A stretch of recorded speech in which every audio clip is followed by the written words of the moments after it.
Good day. Good morning. Good morning. I'm sporting a new shirt today. Um, and just a side note before we get into our headlines, R Good morning. Oh, where's RBCA. my button? Oh, hold on. Gotta turn up my Um, volume in the headset. yeah, I'm Good morning, Blake. sporting a new There you shirt. go. Hey, Yeah, and how are it's you? the brand. A lot of people say RVCA, but in fact, it is called Ruka. Just Your a little shirt side note. says RVCA, Yeah, but it's pronounced Ruka. it's pronounced Ruka for those of you that don't know that. And what is it exactly? It's a collaboration of artists who get together and create designs. And I think some of that money goes to charity, something like that. Oh, okay. Yeah. Sounds good. Yeah, we got about 30 seconds here. All Jump right. into headlines. I'm gonna grab my other links while we're doing that.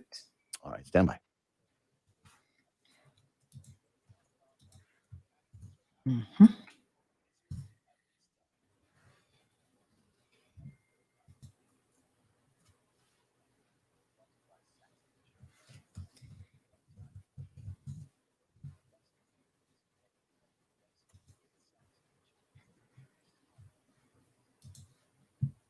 Big news. I have some important news for you. Interesting news. It's Blake and Aaron's Spilling the Tea with Sandy.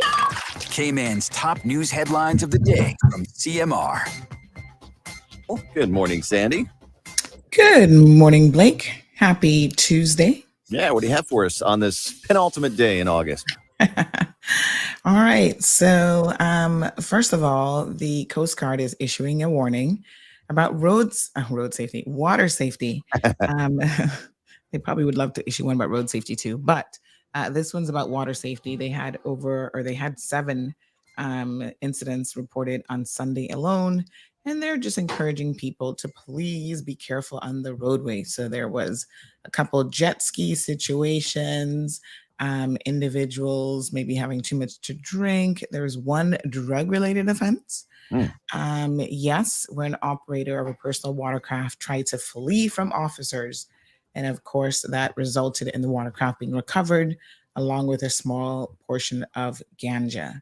Hey, you can't outrun Um, that Coast Guard boat. There's not a chance. yeah.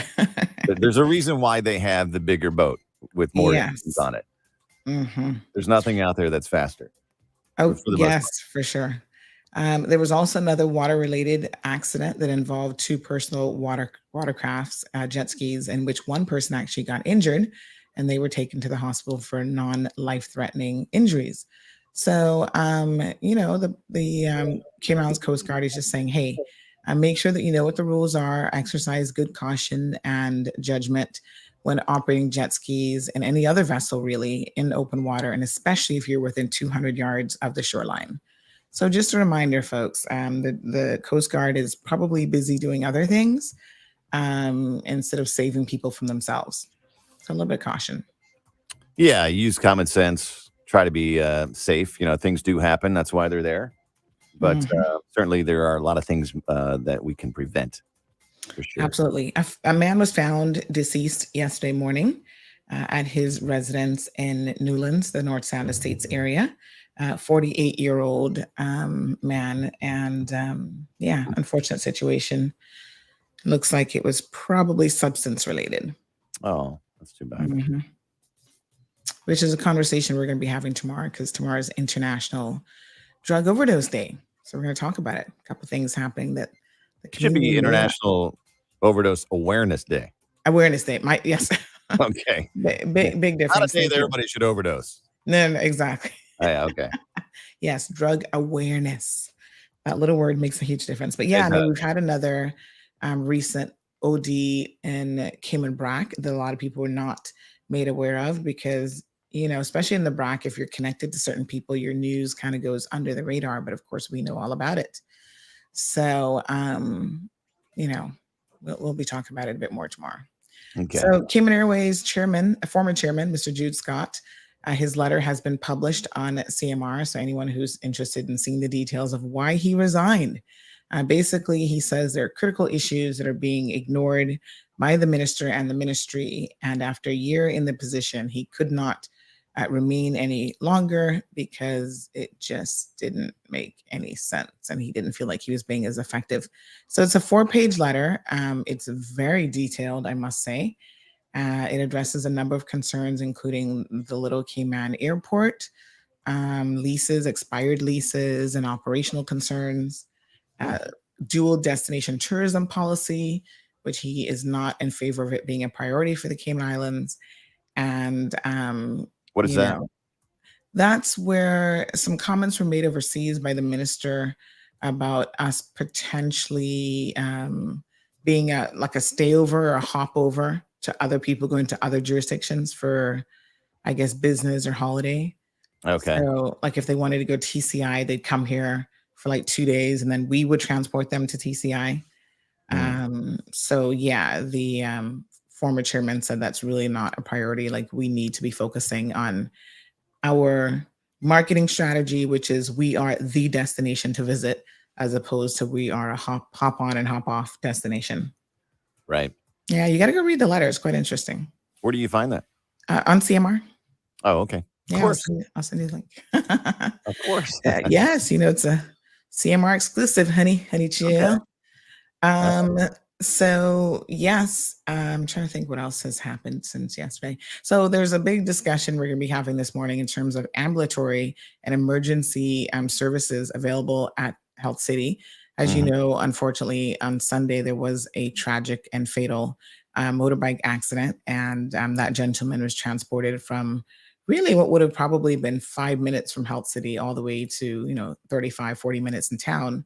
And when Really? you have very serious injuries, though, every minute counts.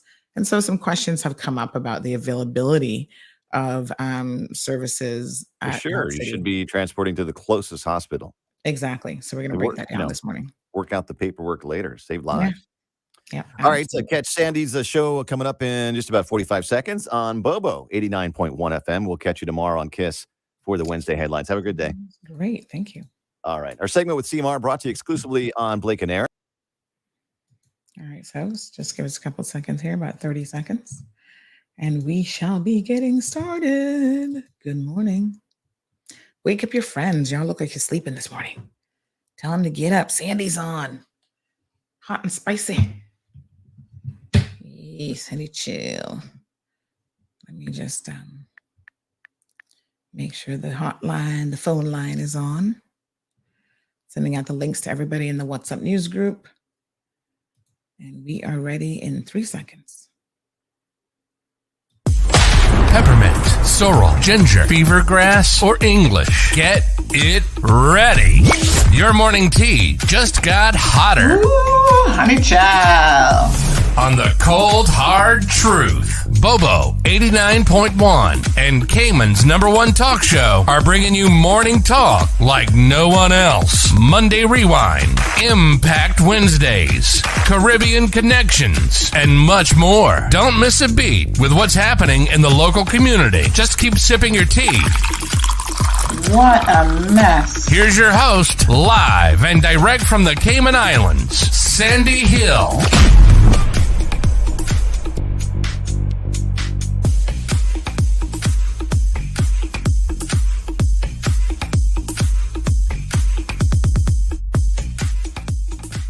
Good morning, everyone. Happy Tuesday.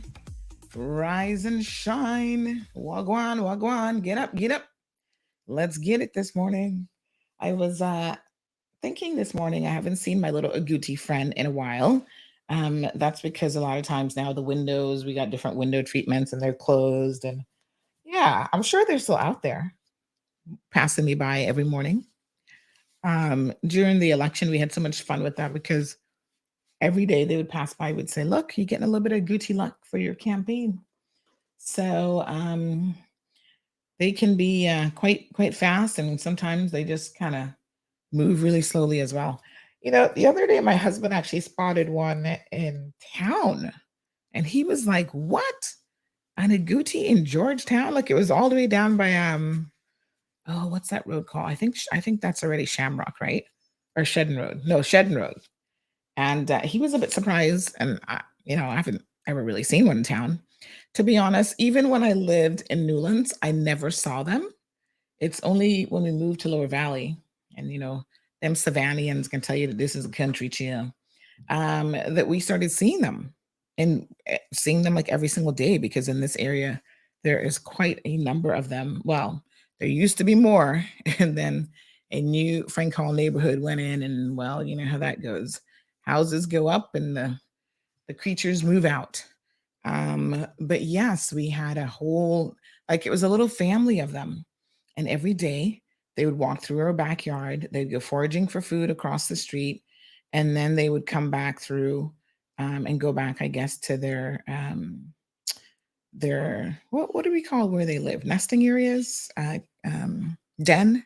I think it might be a den. I think they live kind of underground. But anyway, if you don't know what a guti is, go check it out. They're very interesting looking creatures. And yes, apparently, we Caymanians love to eat them. Not so much for me anymore.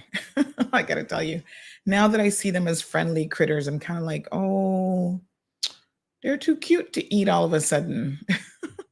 But I have had them before. They're not really my favorite thing to eat in any event. I have to say that I find them to be very bony. Like, they have a lot of fine bones, and it's a lot of trouble to eat them, to be quite honest. So yeah, so I don't normally. I've had them a handful of times, and I only eat certain types of food from like certain people, if you know what I mean. Not any and everybody could can that to me and be like, "Here, have a plate." I'd be like, "Eh." I'm a little bit scornful, y'all. So I'd be like, I don't know about that. I'd probably be finding fur in my teeth in a minute. So good morning to Diamond Princess. I'm going to move my mat over. I've got a standing mat that I use in the mornings. You guys know 99% of the shows I tend to stand up. I got a little hip like discomfort. Remember last week or the week before, I was telling you guys that I had felt like that sciatica nerve on the left-hand side was kind of acting up. Well, now the right-hand side is feeling a little bit stiff. I must tell you, the massage sorted that out for me. So I might have to go back for another massage this week, but starting back some physiotherapy. So I am doing, I've got a acupuncture appointment today. So I'm going to be doing acupuncture. I'll tell you guys all about it. So really just trying to focus on the tennis elbow, which is a constant source of pain, and like my feet and just the hip. The hip just seems a little bit like I need to have a little wind down session to kind of loosen up my hip a bit. But this will not be whining on stage, y'all. This will be whining in the privacy of the gym to kind of just work it out. So yes, because we got to get started here now with our 50 by 50 program. We're kind of behind schedule just a tad. And so we need to start walking and those sorts of things. So good morning to Diamond Princess. Good morning, Siobhan. We have a couple things that we will definitely be covering this morning. So we will ensure that we get to all of those really super important topics. And I'm going to tell you why it's important on this program in particular that we cover certain things, because I've recognized something really, really important. And I'm going to tell you guys what that is. So stay tuned. Who else have we got this morning? Siobhan, Marshall is here. Good morning to the beautiful Mitzi. Kenzie, so good to see you. Good morning. Steve, thank you for tuning in. Zita is here. Sheila's got it locked. Carmelie, good morning. Carmelie says that she is in traffic. Ooh, feel sorry for you, child. Are all the kids back in school now? Or do we still have some that are returning later this week? No, they're all back now, right? Sujit, good morning to you. Sujit says some accidents would happen, but a number of incidents are avoidable. Drugs, drownings, motor accidents due to driving under the influence or due to not following the traffic rules. Industrial accidents or accidents at home cause lots of morbidity and mortality. Cayman is such a cool place, and I see no reason for such hot-headed people throwing their weight around, causing misery to themselves and others. Ooh, Sujit, somebody got you feeling away this morning. bright and early. No, I completely agree with your sentiments that a lot of things, even the accidents in our roadway, which we're going to talk about here, are completely avoidable. I mean, yesterday we had at least, by my count, 3 or 4 of them. And I thought to myself, why? It's just carelessness in a lot of instances, I must tell you. And it's also people not following the road rules. But can I be honest with you? There is also a degree of um, people simply not knowing how to drive.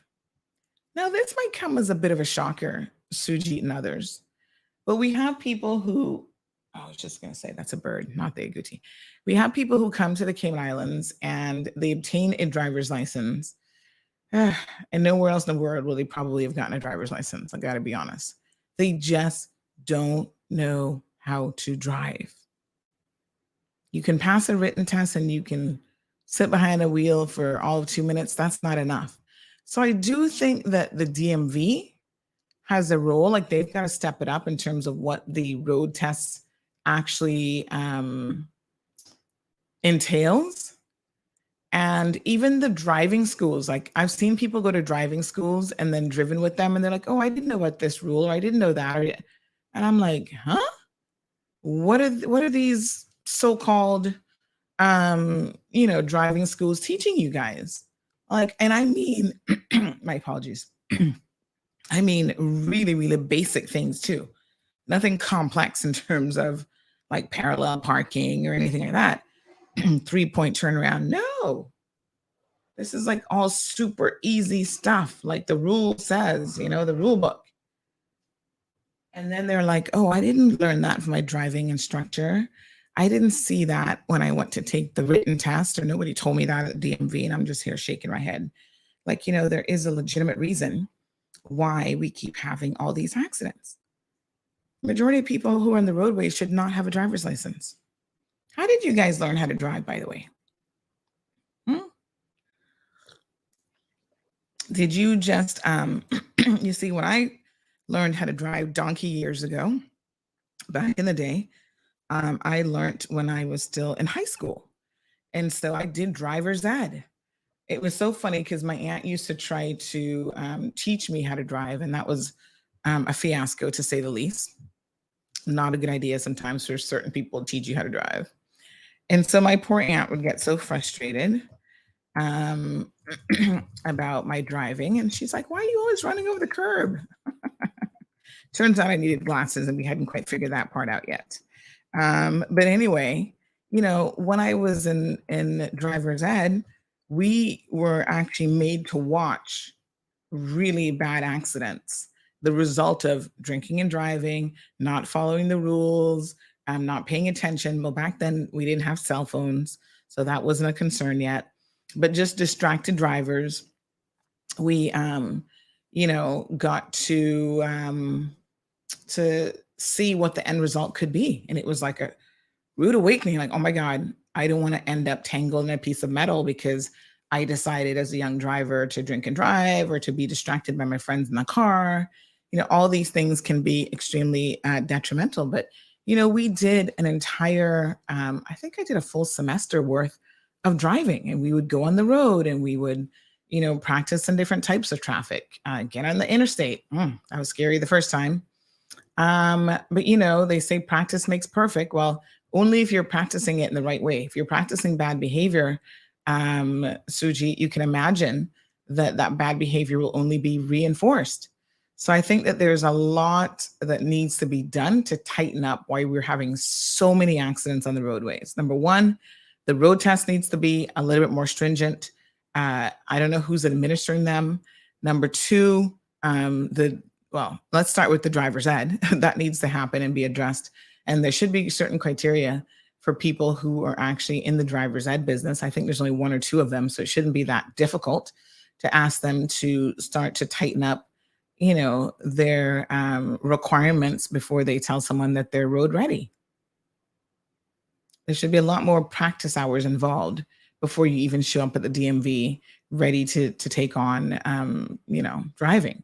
Maneuvering roundabouts. A lot of people are not really familiar with roundabouts. I must tell you that if you've never lived in a jurisdiction like the Cayman Islands, your experience with roundabouts is probably very, very limited. And so, as a result of that, I need to double check to see when the NRA is coming back on the show.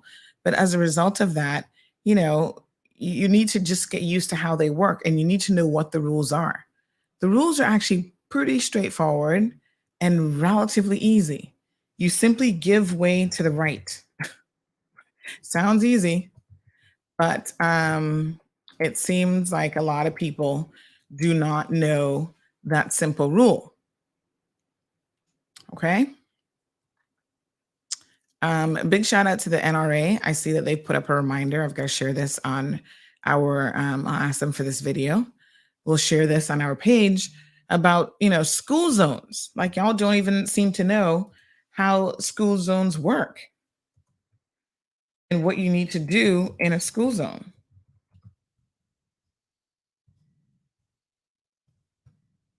Call. Oh, that's somebody called me on my personal number. Why do people call me on my personal number? Are you trying to call the show? Let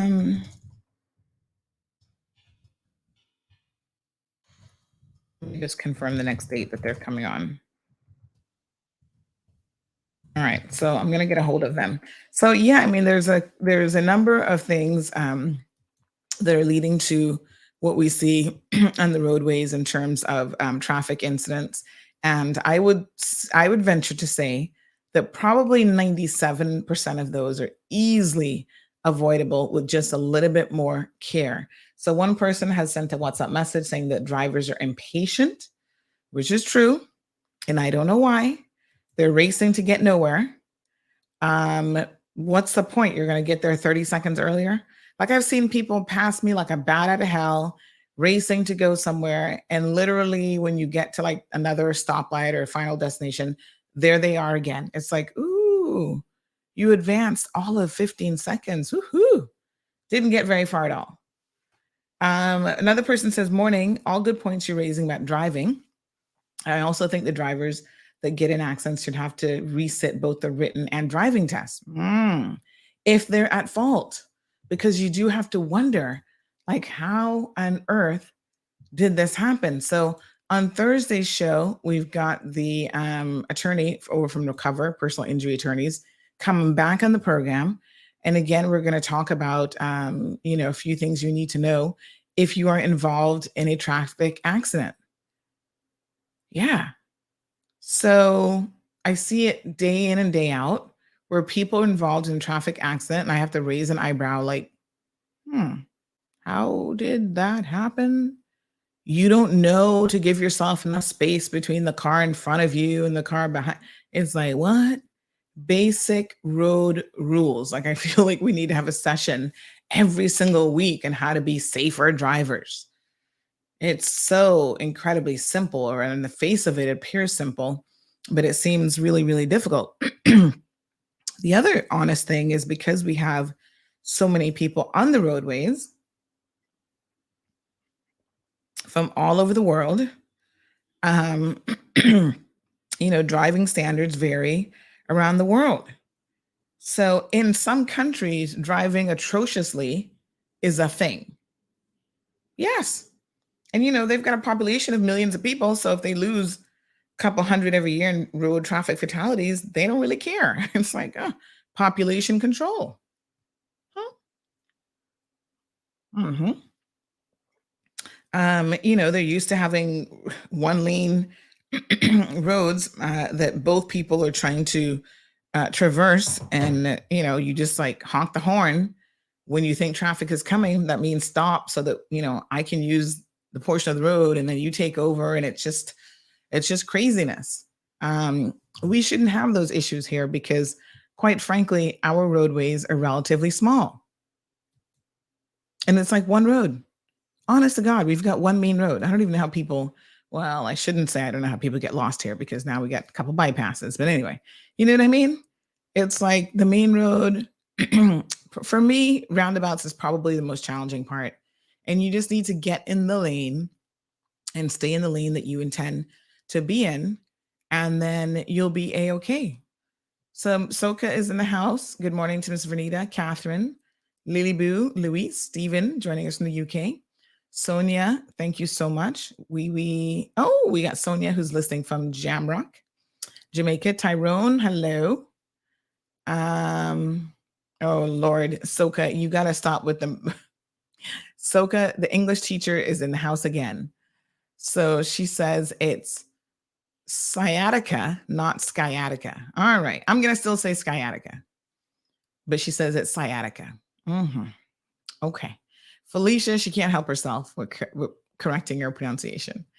I must tell you, Soka, the other day I had to correct Gianna with something and I felt like you for a minute. I was like, oh my God, I think I'm turning into Soka. No. Paul, good morning. Joining us from, oh God, now I'm afraid to pronounce this word. Muda.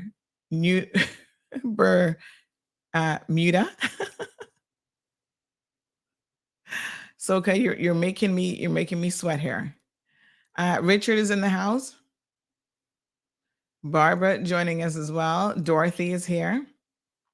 Marshall says, I learned to drive from the age of 12 down in Palmdale. What were you doing behind the wheel of a car at the age of 12? Oh my God. Really? All right. Soka says that cell phones are a major reason why people get in accidents. Looking at their messages or on social media, they're not that important. I'm amazed at how many people I see driving with their face in the phone. Yes, this is true. Even myself, I got to admit, I'm a little bit guilty sometimes. And what I realize is that you got to just put the phone out of reach. You know, everybody pretty much has a hands-free car. Well, I shouldn't even say that because y'all are importing vehicles that don't have hands-free, but it's easy to get hands-free added to those vehicles, and you should look into that.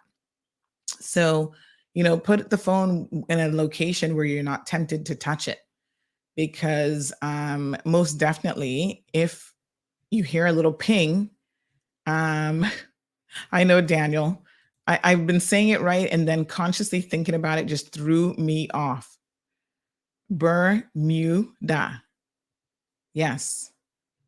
I overthought it because Soka's making me nervous. So yes, I think that there's quite a bit, folks, that we need to do. We need to be more cognizant of all of the road accidents. And quite frankly, it is just too many. Every single day, I'm in shock at how many we have that really make no logical sense.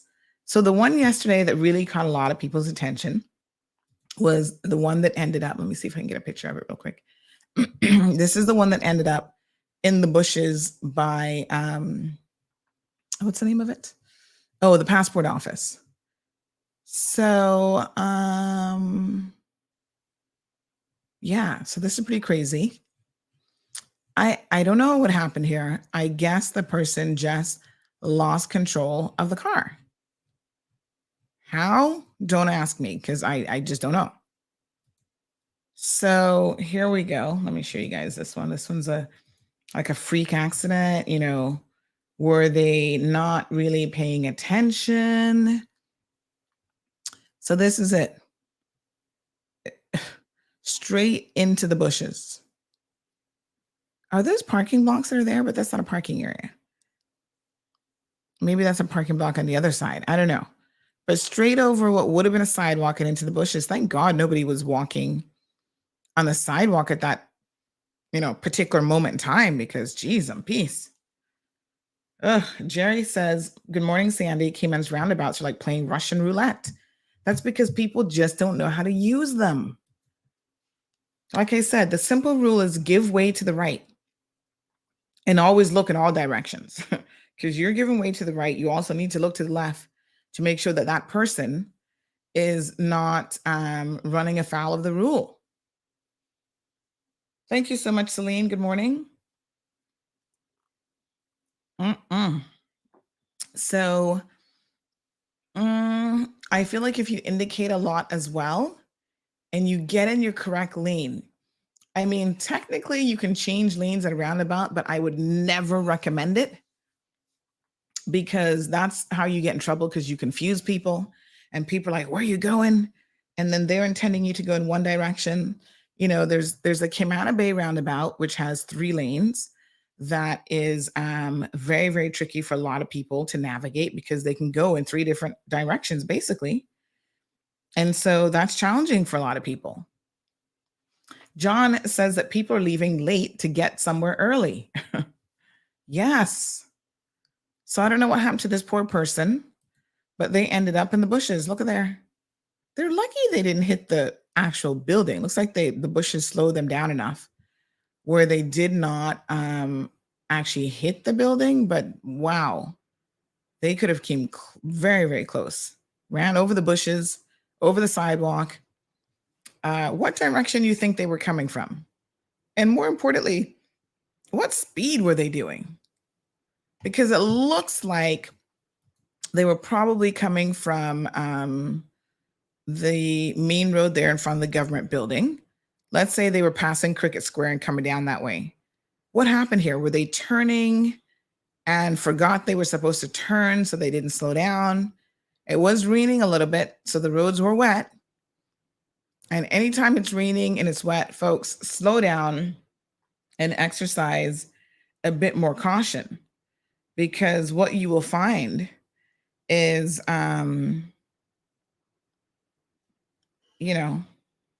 what is this person sending me? If you send me videos and stuff, you got to tell me why you're sending it in the middle of a show, because I can't exactly listen. So yeah, I mean, this car just had a big boo-boo.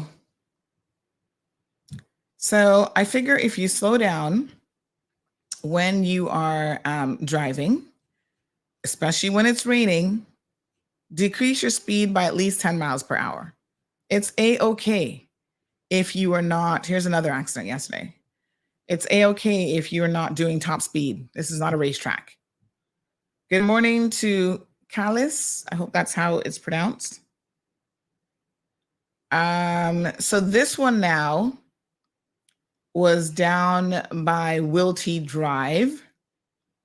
A van and a car somehow ran into each other. And again, the only way that this could possibly happen is somebody was coming out of a side street and didn't give themselves enough clearance.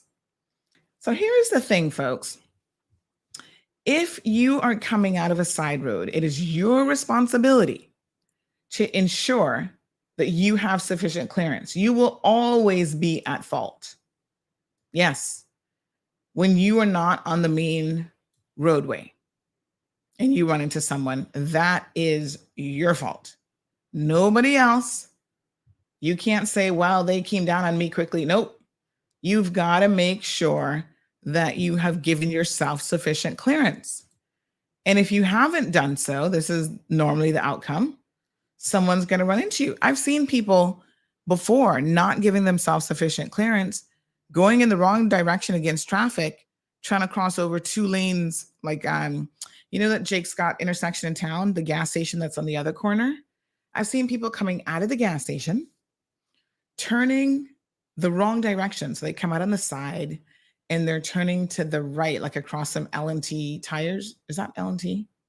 I think that's the name of it. The little old man there, Mr. Ebanks, that has a tire shop. So they're coming out there. Traffic is going to the left, but they're trying to make a right-hand turn, going against traffic, crossing multiple lanes, and then they still don't give themselves enough clearance. That was one of the accidents. I've had a couple accidents in Cayman. I got to tell you, knock on wood, but so far not a single one has been my fault, because y'all just don't know how to drive. And then, you run into them and their logic is, well, you hit me, so you're at fault. It's like, you're not supposed to be here. You're going in the wrong direction against traffic and didn't give yourself enough clearance. So yes, I hit you because you're not supposed to be there.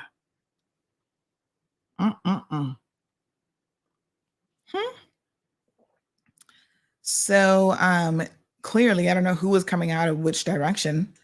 It looks like it probably was the car that may have been coming out, because it looks like it's the van that got the impact. And but I'm not 100% sure. Yeah, no, that looks like that's what happened, because the van got the side impact, right? So you're pulling out on the side. So that means that the van is probably the one that was at fault here.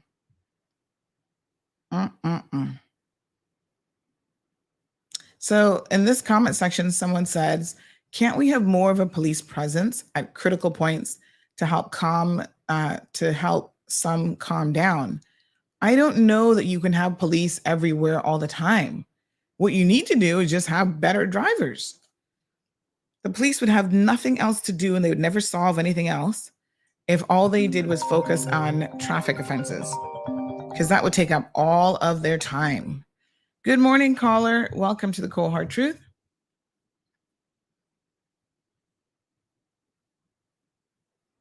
Hello. Hi, morning. How are you? I'm very well, thank you. How are you doing? Good, good. What's on your mind today? You're stepping on my corn, so I have to make noise. Yes, sir. No, I have to take up for the driving examiners. Oh, now these are the people who are at DMV. Yes. Okay. No, I'm speaking of what I've witnessed. Okay. I have known for sure because I'm there just about every day. Oh, okay. And I'm getting ready to go there shortly. All right. So you work there? I don't work there. You don't work there? You just hang out at the DMV? Just about every day. Okay. You need a job or what? Guess what? Tell me. Guess what? Tell me the cold hard truth now. What is it? Some of these guys are just about all of them are strict. They make sure if you can't drive, you're not getting a license. Well, how is it that we can have people who get a license who don't know some basic road rules? Like I have seen that. I've been in cars with people. And I'm like, okay, you know that you can do this, this, and this. And they're like, oh no, I didn't know that. That is not true. That people who can't drive, walking out a crew road without license. You develop bad habits. You develop bad habits after you leave crew road. If you can't drive, you're not getting a license down there. I know for sure. You're not getting a license. I know for sure. If you can't drive, you know what I have to do next? So do you know what the actual driving test entails? I mean, I've never had to take one here. So what does it involve? Of course I know. Can you tell us? You drive out of crew road. Okay. You go down Linford Pearson. You do those two roundabouts. The first one you get to is that one by the King's Roundabout, yes. Roundabout. And you go down Linford Pearson. You have another one down there by the apartments. Those new apartments. They have two roundabouts. Okay.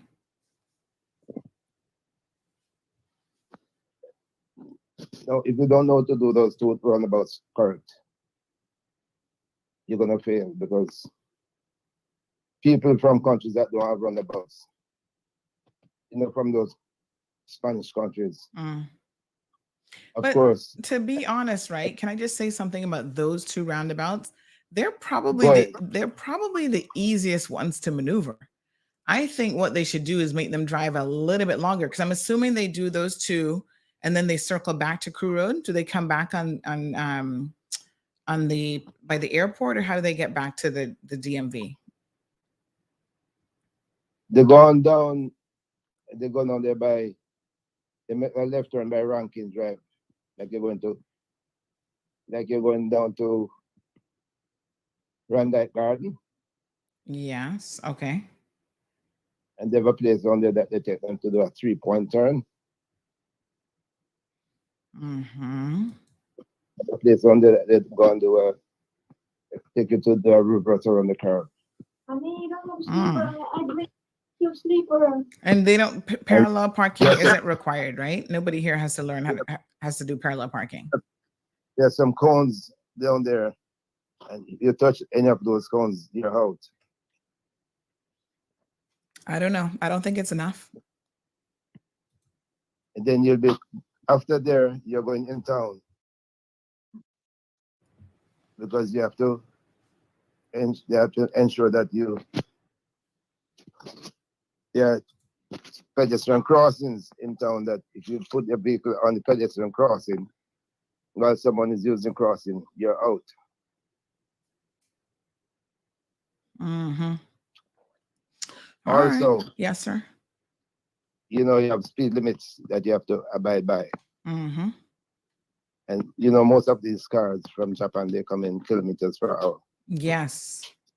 You have to abide by, keep that kilometers per hour, because the Japanese cars are in kilometers per hour. Mm-hmm. But the Cayman Islands speed limit is in miles per hour. Yes. Mm.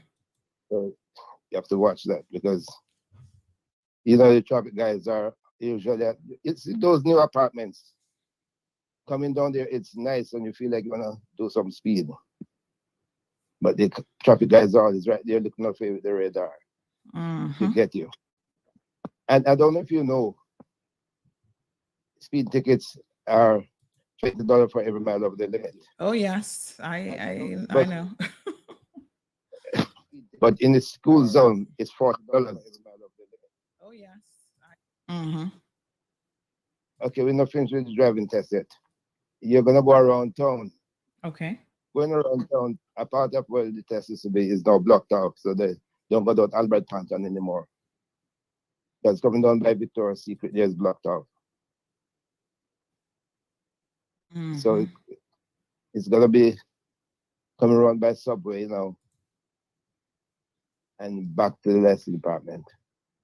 Coming down past Cayman National Bank, because most of so you're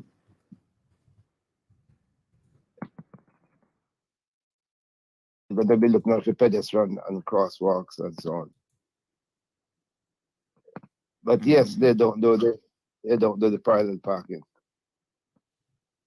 Mm-hmm. Just a 3-point turn and the reverse now on the curve. All right. So you think it's enough? No. However, I teach my students how to do parallel parking. Mm-hmm. I go to Agape Church and teach my students how to do parallel parking. All right. So you're an instructor. I got you. So let me ask you a quick question. How many of your drivers? Don't ask me my name. I will No, that's okay. No, how many of your student drivers know that at a stop, whether it's a stoplight or full stop, that they can turn left after they've gotten clearance? Because I know for a fact, recently I was in a car with someone and they said that they'd never heard of this rule before. And I'm like, yeah, that's why people are behind you honking to get out of the way. Because once you've come to a full stop and you've gotten clearance, now this was something that didn't used to be in Cayman, and it changed, I think, in the late 90s, because I remember when I came to the Cayman Islands, in the States, that's how it works with the right turn. You get the clearance and then you can just turn right, even if you're at a stoplight. And so this is a newer change since I would say probably late 1990s. You guys might have changed it with the road. It's in the road code. Yeah, it's in the road code. But there are people who are going to drivers, like doing lessons, taking a test, taking a practical, and they don't know that road rule and they're on the roads. I'm thinking, okay, if that basic thing was missed, what else might have been missed? It's also in the test. It's a part of the test they get in the test also. Well, maybe the pass mark for the test needs to be how many questions are on the written test? 40 questions. And how many do you have to get right in 32. order? 32 out of 40. And you don't have a human being test. It's a computer test. Mm-hmm. And when you pass, it's a congratulations, computer shut down. So you don't have someone to say, oh, let me give you a chance. Mm-hmm. That's for the student. Well, we do have another caller on the line. I got 100 and I have to get 80 right. Yeah. Okay. If I get something and I fail, that's for the instructor. Let me give that person. Thank you so much. I appreciate it. Right. Yes. All right, folks. Some really interesting comments. So then what's the issue if we all know how to drive? Good morning, caller. What's your take on this one? Hello. Hi, good morning. Yeah. This is O'Neill. Hi, morning, O'Neill. Yeah. I have a complaint about a guy from November. I sent some things to his business container, his ship container to Jamaica. Oh Lord, O'Neill. What's his name? Rowan Cardoza? Yeah. Okay. In same one. So we've talked about him at least on 3 different occasions. And so I think you must have missed those shows. But here's the bottom line. And I hope that, if you know of anybody else who may have been sending stuff with him, there's no hope of you getting your stuff back. The stuff is gone. So essentially, Rowan, whatever he's going by, got married late last year, went on a 3-4 month long honeymoon of some sort. I don't think he actually left the Cayman Islands, but the new wife must have been spending up all his money. He didn't have the money to clear the container. The container has since been confiscated by the authorities in Jamaica. Whatever could be auctioned and sold off has been auctioned and sold off. So your stuff is gone, my friend. Unfortunately, that's the cold, hard truth for you this morning. What you can do now, because I am aware he's not answering his phone, you can actually, he does some gardening company. You can sue him in small claims court. I think about a week or so ago, we shared how to find that document online. But if you WhatsApp me, I'll send it to you. $25 gets the process started.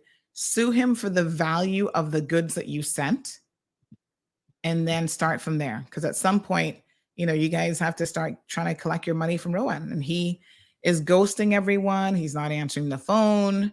I'm very much aware. Yeah. And he still has an active business license. Yeah, he still has an active business license. And this is a question for DCI.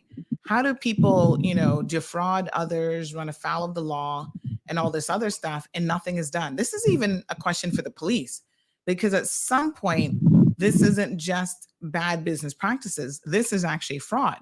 And they need to step in and charge this guy with fraud or theft or whatever the official charges will be. And meanwhile, the RCAPS is, I don't know what they're doing. But this is something we've had so many people. I think there's at least 50 victims out there. And I think the police should really step up. And I understand that it's a consumer situation, but it also falls into the criminal element. And I think that they should really try to do something about him. But yeah, we've talked about him on a couple occasions already. And, some people have stories dating back to all 2017 with other shipments with this guy. So he's kind of been at it for a while, but this last shipment was the worst, in that everything was gone because he allowed the container to sit in Jamaica for 4 months before he resurfaced. And then by that time, the fees had accrued to such an amount that, he wasn't able to pay it. And then he was trying to blame the shipping company, claiming that they sent it to Kingston instead of Montego Bay. He takes one of the same client who sent with him, say he as lawyer on it, and the person then to write in how much goods they have in there and the cost for the goods right beside where you write it, and takes it into him. So the clients do it also, and in calling back his phone, they ask me if it is correct when they text him. Up till now, he don't answer. Yeah, he doesn't have a lawyer. He listen, he's scamming you guys. He said on the program that he's aware he's going to have to pay people back, and he's, waiting on a miracle for God to be able to do that. Well, God helps those who help themselves. So he better get up and do some extra lawn work and find the money for you poor people. But, did he tell you the name of his lawyer? Because he always claims he has a lawyer, but this lawyer has no name and no face, apparently. Yeah, I didn't hear anything about a lawyer, but that's what he told. He told the person, said, do not write nothing because he don't have any lawyer on it. He's lying telling. Yeah, he must have. And I pay him $400 to ship down my things, and I have some valuable things in there. Up to last night, I stress about it. I hardly could sleep.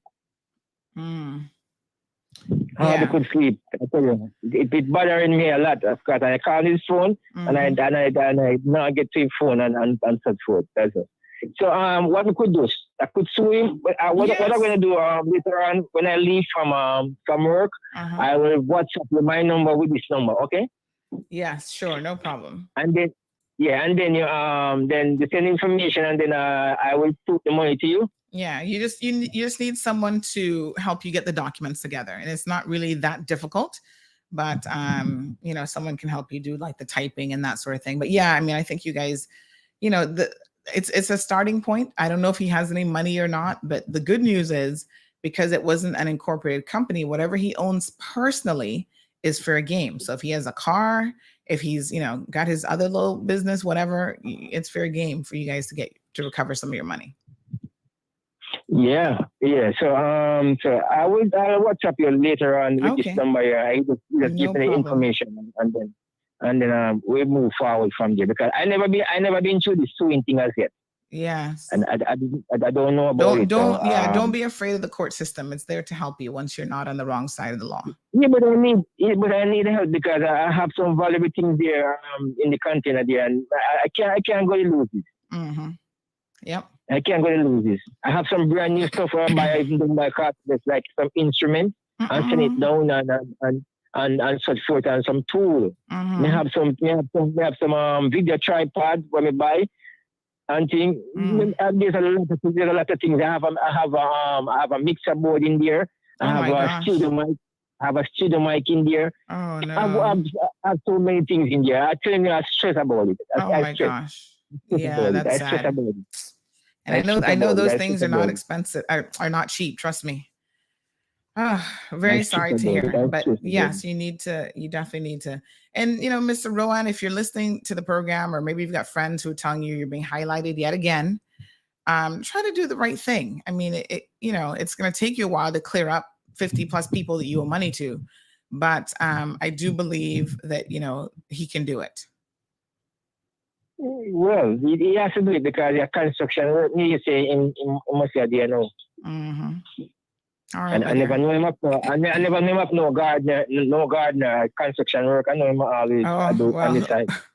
Who knows what kind of situation he's running right now? But his business license is for a gardening company. That's all I can tell you. I don't know what he's actually doing because we know people are all over the place. But I went and checked on the DCI website, and his business license is for a gardening company. Now, if he's doing construction, he does have permanent residency, by the way. So he is, I guess he has status, not permanent residency, but he has status.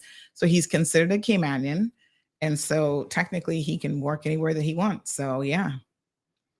Okay. Get on him, honey chia.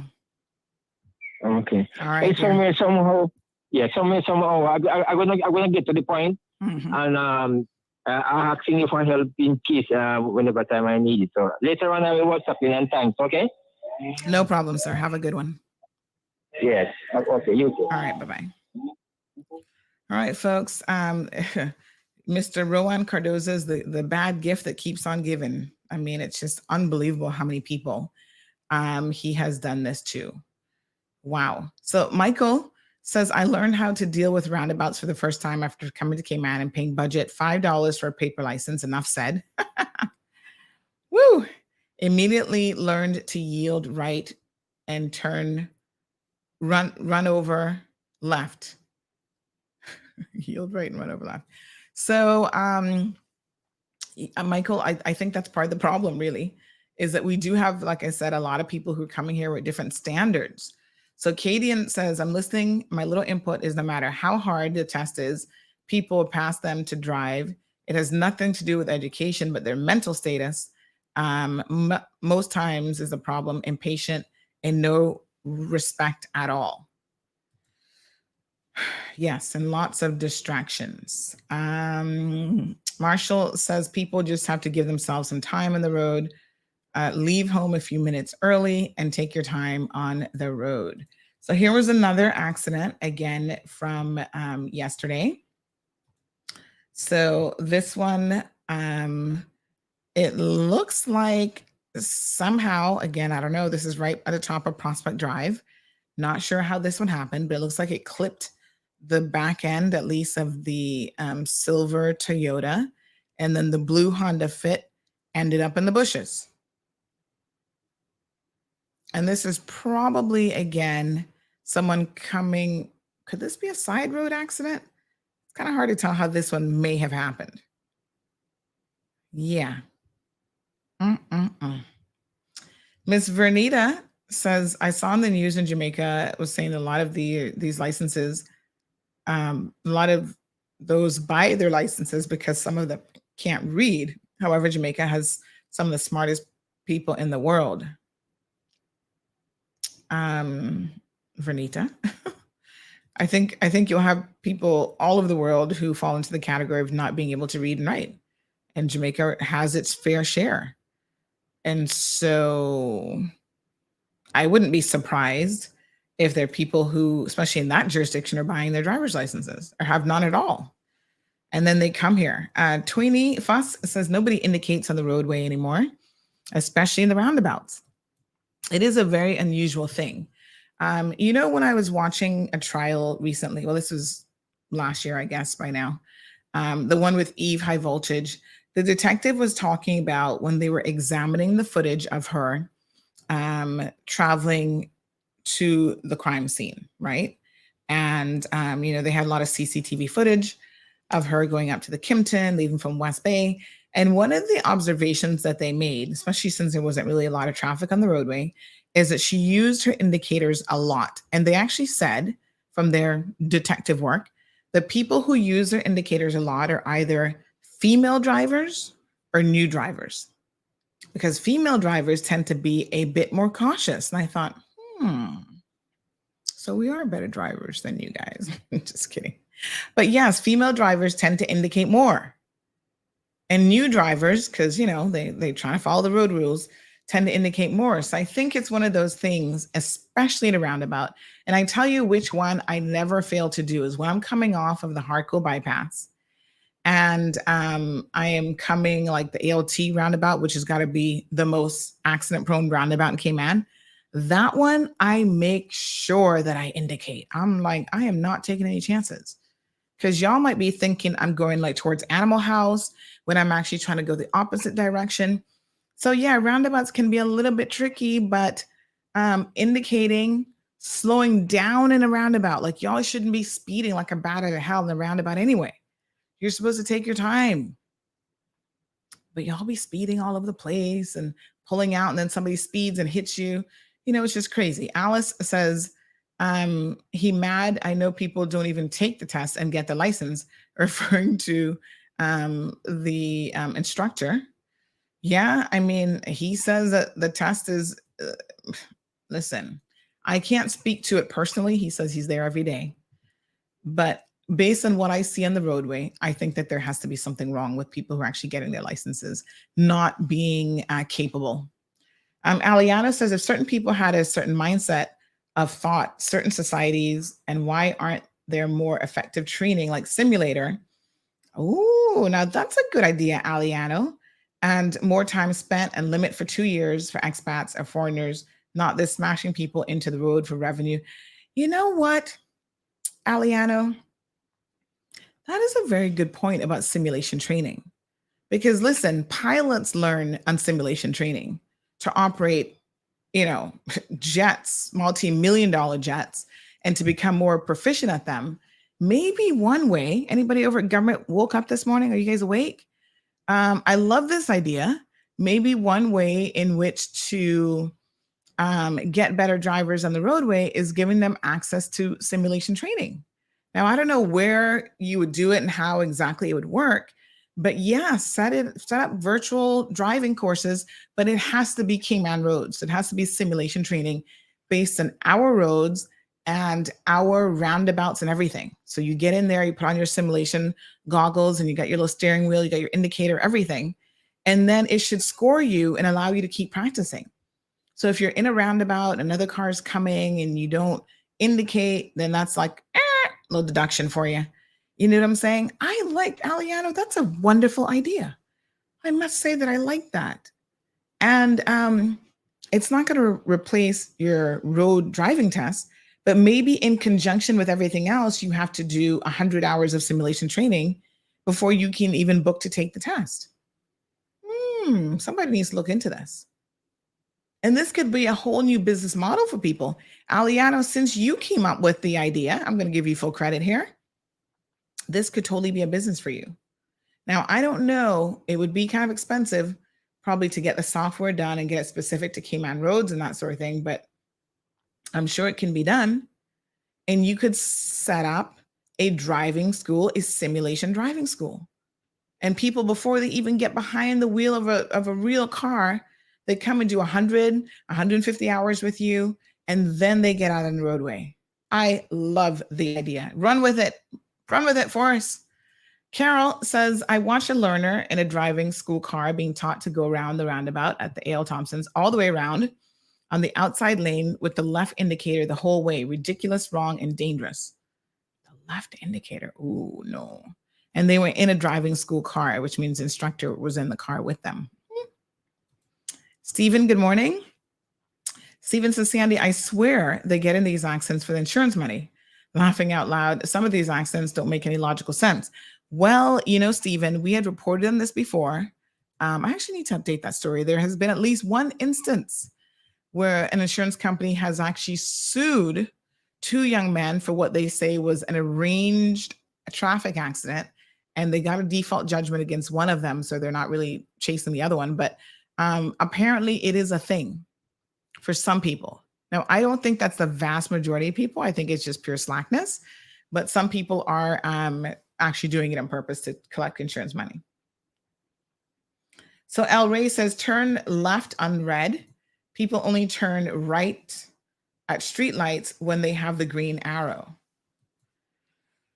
Soka says, I was honking at a car in front of me. A driver is refusing to turn right on red. I drove up behind them to let the driver know they could turn right on red. And then I heard, Marilyn.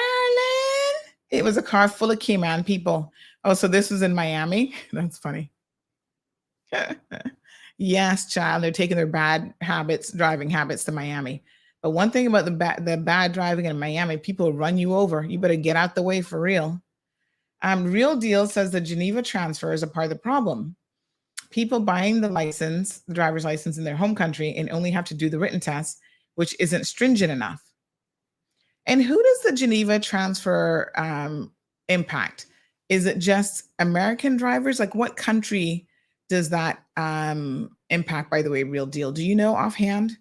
Because I thought it was like mostly North Americans, so like Canadians, and so forth. Now, I'm going to be honest with you. The worst drivers that I've seen aren't really American drivers.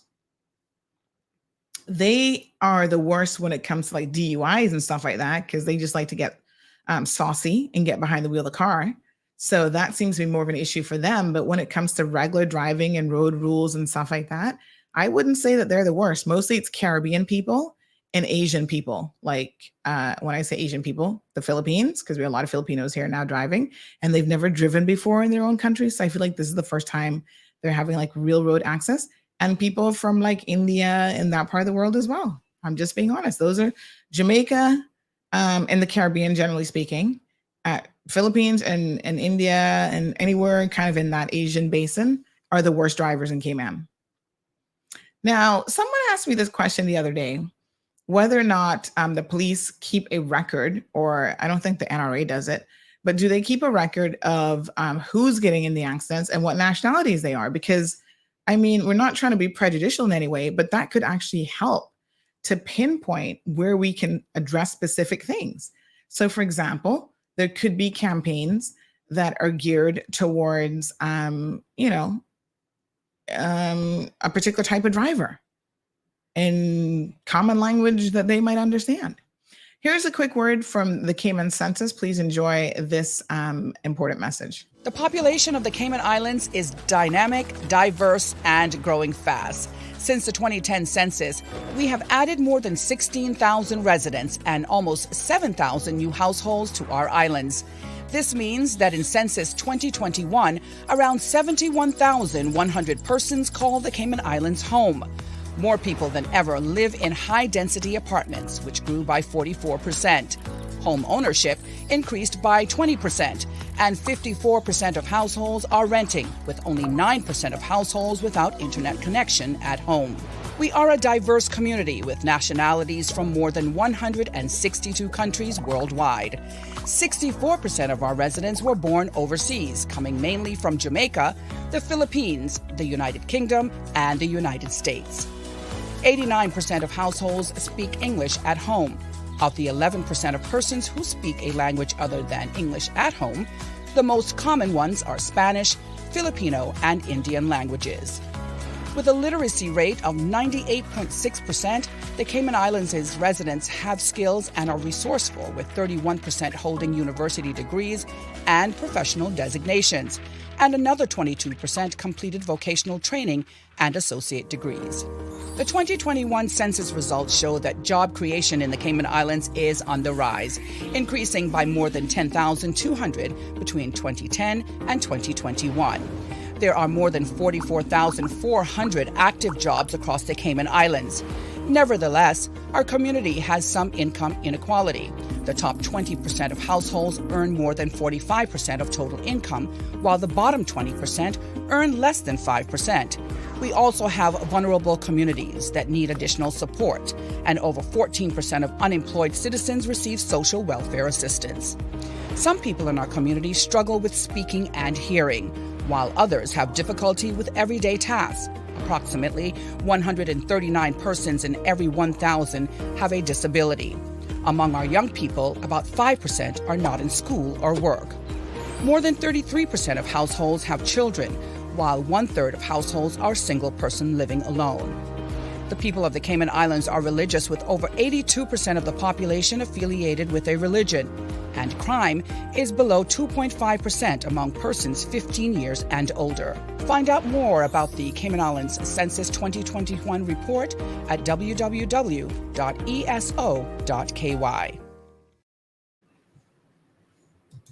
All right, folks. So speaking of statistical information, that was a lot to unpack. We'll replay that during the week and next week. But it got me to thinking when I was just thinking about, important information in terms of where people are coming from, what languages they speak. This information helps to drive policy decisions, even about the safety of our roadways, or perhaps how we are, coming up with messages, how we're tailoring messages about road safety and so on, commercials that need to be running, how you're educating your people. These visuals are really, really important because, as we can see, we have a relatively high literacy rate, but there's still a lot of people in the community who might be able to read. And I don't know, someone just said, did they test this? So do they have a verbal test for people that cannot read? I don't think so. But, people might do the exam a couple times. And do they change the exam? I wish I had a chance to ask this man, the instructor, before he left. Is the exam changed up? Is it the same? Is it like two versions of the exam? And so after a while, you can actually memorize the answers, or people just give you a book and like, okay, this is the questions that are coming. There probably should be a good 10 to 15 versions of the driving test, which, if it's all computerized, should be quite easy to just, you get a random version of the driver's test to make sure. And questions ask the same question, but ask in a different way.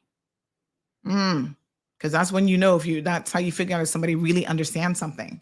Or even better yet, you have them explain it to you, because when it comes to giving instructions, I've done professional training, and I can tell you that it's easy sometimes to give people multiple choice tests and they'll kind of guess their way through and get it. But when you ask them to start to explain to you what they need to be doing and tell you how to do it, like you flip the role and say, okay, now you're the instructor. You tell me, what do I do? Where do I go? How do I maneuver this roundabout? And they're like, it takes a different level of understanding to be able to explain it to somebody else. And that's when you've really got it, right? So good morning to Cayman Detailing. Everton says they need to bring a class action lawsuit against this guy, all the people that were ripped off. I think the police need to get involved. I'll reach out to the commissioner, because a lot of times he's not aware that these things are going on until we bring it to his attention. Just like the shutter guy, he would have never been arrested if CMR didn't say, hey, if he keeps doing this and you got 20 victims out there, at some point, this is fraud. This is no longer just bad business practices. This is someone who's purposely defrauding people. Good morning, caller. It's me again. Oh, yes. Okay. Question for you, sir. Are there different Go ahead. versions of the written tests that are being administered? Only Spanish. So there's an English version and a Spanish version. Yes. Well, don't you think that it might be a good idea to have like maybe 10, not even that many, maybe 5 versions so that people can't easily memorize the answers and you kind of mix it up a little bit? Well, I don't have any control over that. No, I know, but I'm just wondering, given your wealth of experience, if you don't think it might be a good idea. No. You know why? Mm-hmm. You're in an English-speaking country. Now, what does that have to do with anything? The reason why you're mixing it up is because it's easy for people to memorize the answers. So when you mix, all you're doing is rearranging the questions and asking the questions in a different way. They might be the same questions, more or less, but you ask them in a different way. I've never seen the driver's test. I want to go take a driver's test. Can I take a driver's test? Although I don't need to. You can do it. You can just go and pay Okay. $25 a day. I think maybe I need to go and have a look at this test to see what it entails, because like I said, I've never had to do it. When I came, from the US, I already had my license quite a number of years, and I just got my Cayman license and I was good to go. Another question about the Geneva, what's it called? Transfer. That's General Convention. Yeah. What countries does that impact? It works for people from United States, Mm-hmm. Jamaica, Mm-hmm. and UK, Okay. And Canadians probably as well. Canada also. Yeah. Yeah. And I have another question for you. Do you believe that the quality of one's driving is impacted by where you're from, which could be Yes. a result of access to roads and that sort of thing? You think that does make a difference? Yes. Because I got to tell you, I've been to Jamaica a few times. My husband's Jamaican, and I think Jamaica has the worst drivers in the world that I've seen. Now, to be fair to Jamaicans, I haven't been to India, which I hear has equally bad drivers. But it's like they make up their own lanes, they make up their own roadways. Like it's the little bumper cart when you're kids, like you purposely run into each other. That's what I feel like I'm doing on a roadway. And I don't drive in Jamaica. I just observe from the passenger seat. I'm like, damn, what kind of driving is this? So I do believe that, we inherit a lot of bumper car drivers and those types of tactics. I know you're talking. Yeah, it's the I truth. know exactly you're talking. All right, my dear. Well, thank you so much. We appreciate you calling back. Anyway, let me educate you a bit. Yes. Get ready. When you're ready, let me know. All right. I want to go and do the driver's. I want to go do the driver's test. So before you do it, I want to send you the road code Mhm. by WhatsApp. Okay. 98 page. Well, WhatsApp this number, and I want to have a look at it. I Just a think. minute. I think I'm gonna go do this. I want to take a driver's test. I have to take my own car, right? When I go do the road test. Okay, give me the number. Yeah, it's same number that you call, 936-2626. Okay. It's a WhatsApp number? Yes, sir. Okay, no problem. I'll send you the road code back. Okay, sounds good. I want to see the road code. Thank you. But guess what? Mm-hmm. Do not read it. Do not read it. Study it. Okay. Because you'll fail. You'll fail if you didn't. I'll fail it if I don't study it. Yes. Wow. And it will be 40 questions. It will be 40 questions. Wouldn't that be a shame if I failed it? That would really be funny, actually. All right, we'll see. Send it to me, and I'm gonna have a look at it. I teach people to pass also. Yes. Well, I think that's the problem is people are learning how to pass and they still don't know how to drive. So it's gonna be a touch screen. You're not gonna write anything. It's gonna be a touch screen. it's touch screen. Oh gosh. Yes. All right, no problem. 40 minutes, 40 questions, and you got to get 32 right. Okay. Mm-hmm. It's challenge accepted. I have something for you fast before you go. Yes, sir. You know, you heard you speaking earlier about texting whilst driving. Mm-hmm. I'm gonna move fast, so listen fast. Mm-hmm. Driving whilst texting is so dangerous. You drive Yes. along the same road there where DVDL is. It's 30 miles per hour. Mm-hmm. If you're driving at 30 miles per hour, every second you're covering 44 feet. Mm. You believe Yep. that? Oh, yeah. Yes, indeed. Why do you believe that? Because you just, know I get the I mean, no, you just told me. And I mean, it sounds about right because sometimes I'm driving and I'm like, how did I get here already? It just moves by very, very quickly. It's like you're not a conscious driver. You're just going through the motions.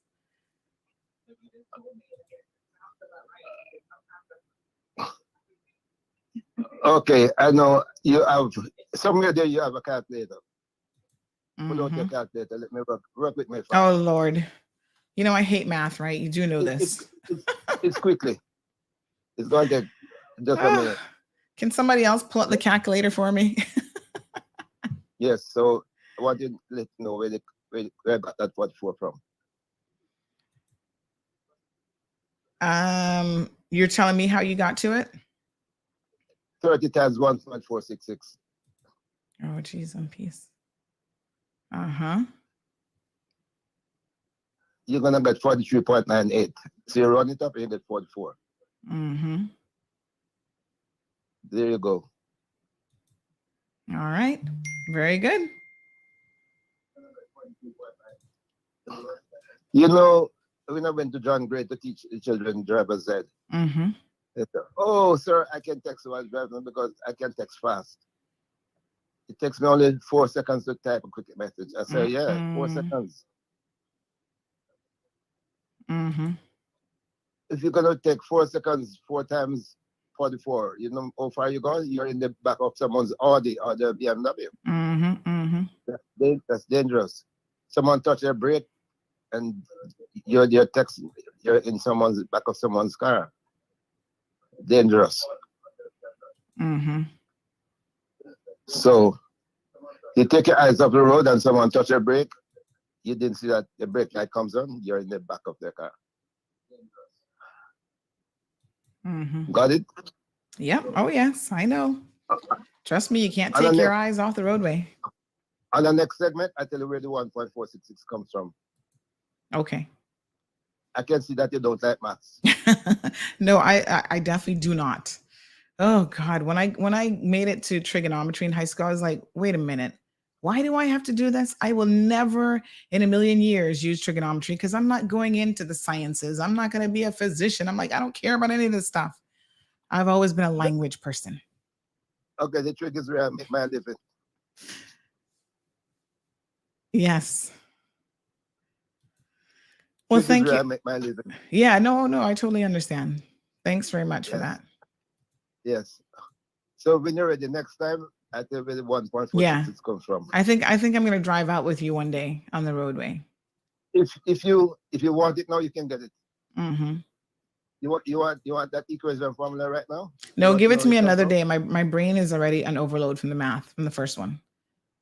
Okay, so next time. Thanks very much. I appreciate it.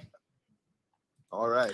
All right. So we have a bunch of other comments coming in. El Ray says, me speeding in an Esterly Tibbetts highway when I'm listening to CMR talking about speeding and bad driving. Running late. Speed demon. Sarah says, I know I'm jumping on here late. Sorry, lost my Wi-Fi. To the gentleman you were talking to about the container issue, is this a financial crime issue? Obtaining funds by deception? I think it could very well be. Can this not be reported to the Financial Crime Unit, as he has scammed so many people, and also the Trade and Business Licensing Department should revoke his license for using his gardening business to launder funds? This is not civil, but this is a fraud matter. So I don't know about the laundering of the funds part. I do think that he has defrauded his customers. He took the money, which was intended to get their goods to Jamaica, and he kind of got the goods to Kingston, not Montego Bay. He dropped the ball by allowing the goods to remain at the container for 4 months while he was honeymooning and completely ghosted and disappeared. So I honestly believe, I mean, I've seen them take people to court for criminal matters where they had so much less evidence. So I think that they could certainly pursue a case against him to help these poor people out. All right, we are just returning a call that we had missed during that last call. Katsina says, English and Spanish exam. Do we have Spanish signs on the road? Laughing out loud. What nonsense. Good morning. It is a little bit unusual that we would be allowing someone to take an exam in a foreign language, to be honest, because none of the road signs are in a foreign language. Good morning, caller. How are you? I am well. I didn't know I was calling. The phone called. Oh, your phone just called us by accident? Oh, gosh. I was calling you back because... It's a time of the day. Mm-hmm. And the topic is not uninteresting, but, you know, like you say, when the math checks in, some people check out. So. I know my brain is always like, pump the brakes now. We don't want to be doing the math in the morning.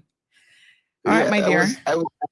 So yes, ma'am. No problem. But I got a little slice of yesterday, not much. A little slice of yesterday, and you know, I like that part of it.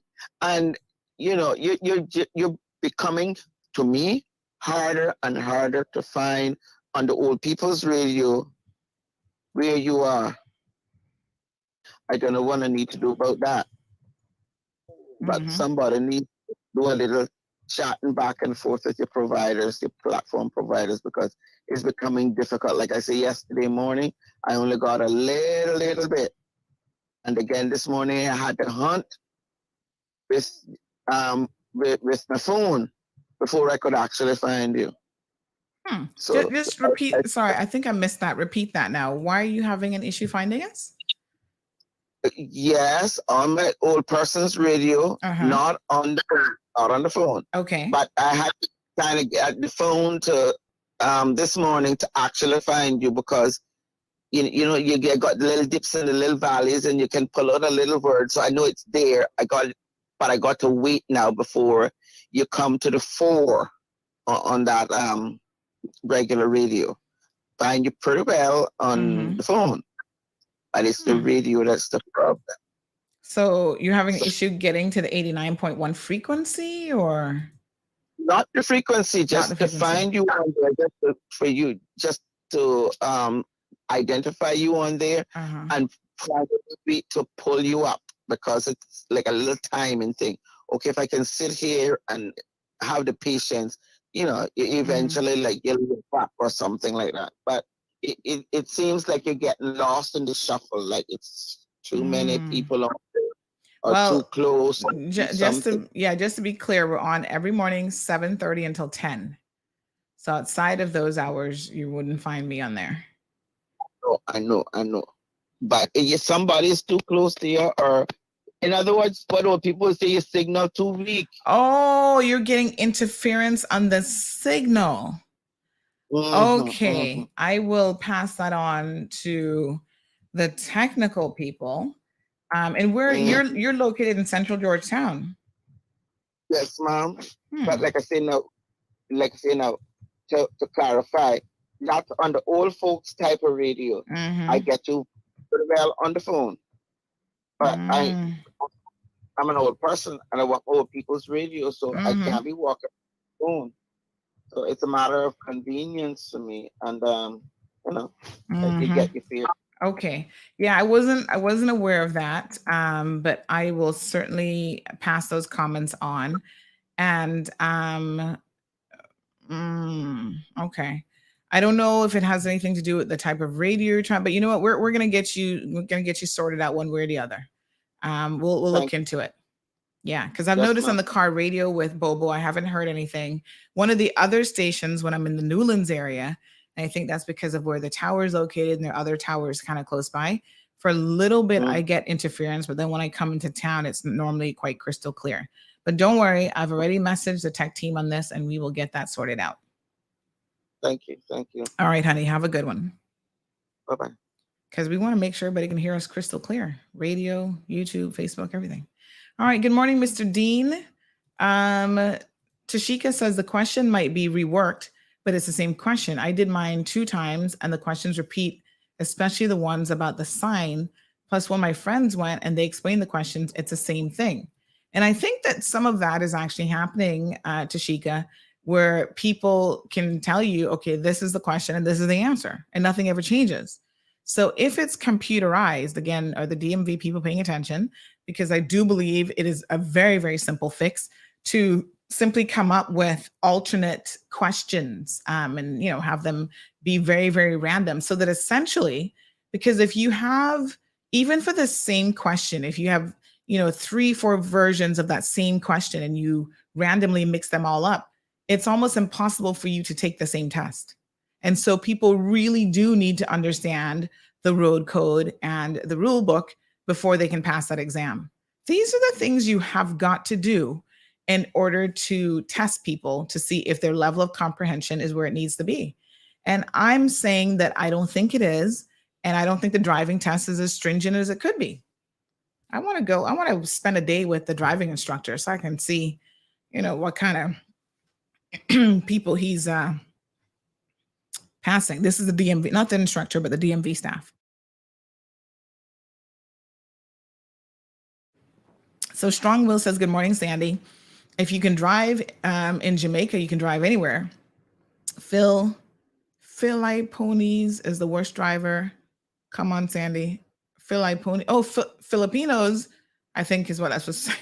I'm like, Ponies are the worst driver. Listen, I don't want to say who's the worst and whatever, but I'm just saying that the standards in different countries are very, very different. Jamaican drivers tend to be very aggressive drivers. And being a defensive driver, I suppose, has its, in the right circumstances, it might be useful. But being a defensive and aggressive driver in our roadways is normally not the best thing. And I've seen people, creating their own lanes and wanting to push their way out on top of you. And some of these bus drivers are the worst. And so these are habits that they are importing in from their own road system. And yes, it doesn't make you, it doesn't mean that you can't drive. It means that your courtesy level on the road isn't up to par, and you're more likely to just ram into people and ignore road rules because you feel like you can. Having children unrestrained in vehicles. There's so many road rules that people are just not appreciating and don't care about. Katsina says Canada has English and French exams, but they also have English and French signs on the roadway. So yeah, that makes more sense. I don't know why we're offering it in Spanish, to be honest. Especially when supposedly most people are speaking English. All right, we're going to move on here in just a second. Let me just see. Catherine says, I've been seeing some of these driving instructors and they're teaching new drivers some really bad habits. Good morning, Ms. Rosemary. Good morning, Gina. Twinny Fuss says, wow, he knows math. Well, listen, he's committed that formula to his head now. Katsina says, now we understand the reason for some of these accidents. Spanish exam, but all road signs are in English, such stupidity. I don't really know that that's the issue, because the road signs themselves are mostly just symbols, not so many words. And probably even if you don't speak any English, you can figure out exactly what the road signs mean. I think it's all the other stuff. The not paying attention, the being on your phone, texting and driving and talking on the phone. Where's Denny this morning? Some years back, Denny did this whole test thing where he was like, nope, if I am talking on the phone and driving, it does not impair my ability to drive. So he did a whole thing. I can't remember if it was recorded or whatever. But Denny found out that his reflexes and his response time is nowhere near what he thinks, right? Even if you feel like you're giving your full attention to the situation. And listen, this wasn't texting and driving. This was just talking on the phone and driving. And how many of us, even when it's hands-free, are doing that? And you are not, listen, your brain is only capable of doing so many things at the same time. It is erroneous when people tell you that you're good at multitasking. Nobody is really good at multitasking. You're able to do it, but your brain is also doing a lot of other things quite subconsciously that you don't think about or isn't being processed by you on a conscious level. So right now I'm breathing, but I don't have to think about, oh, let me take a breath. My brain is doing all of that stuff. If I have to cough, that's an automatic reflex. There's a lot that your brain does in terms of the resources that it's using just to keep your body functional. And when you do things like, okay, I'm going to drive a car, a relatively complex situation, especially if you're younger drivers and you don't have the road experience, on top of that, talking on the phone. Now I'm using a slightly different part of my brain, focusing on the conversation. Somebody says something emotive to you, or you really get into this conversation. There's no way that your driving skill level is the same as if you were not on the phone at all. So even having phone conversations is extremely dangerous when you are driving. You should keep it short and to a minimum. Don't be having long, drawn out conversations, getting into complex issues and talking politics and whatever, and getting your blood pressure high as you're driving. Damien says the same with the liquor licensing laws. Anyone can get employed in serving, should study and pass a test. Know the most important labor laws also. Good morning to Miss Romelia. Carol has a driving code. The highway code box junctions Kima needs these, as nobody leaves junctions clear, which causes gridlocks. Okay, I'll have a look at that. That's smartdriving.co.uk. Thank you, Carol. I often see people even blocking. This is true on Shedden Road. You know that little road that goes by what used to be Little Darlings, that Baden building? People there always block that turn. So when you're trying to turn there, they're like bumper to bumper. And I'm like, hello, you do understand that when there's a turn and there's no light or anything that forces you to be a certain distance, you need to leave that space available for people to actually turn and it keeps the flow of traffic in the opposite direction going. And people all the time with intersections like that, they block it and then you just sit there waiting. It's like, really? Just a little bit of, and these are people who supposedly took a road test and know the road rules. It's like, do you not know not to block a roadway like that? Morning, Debbie. You ready for curry chicken on Friday?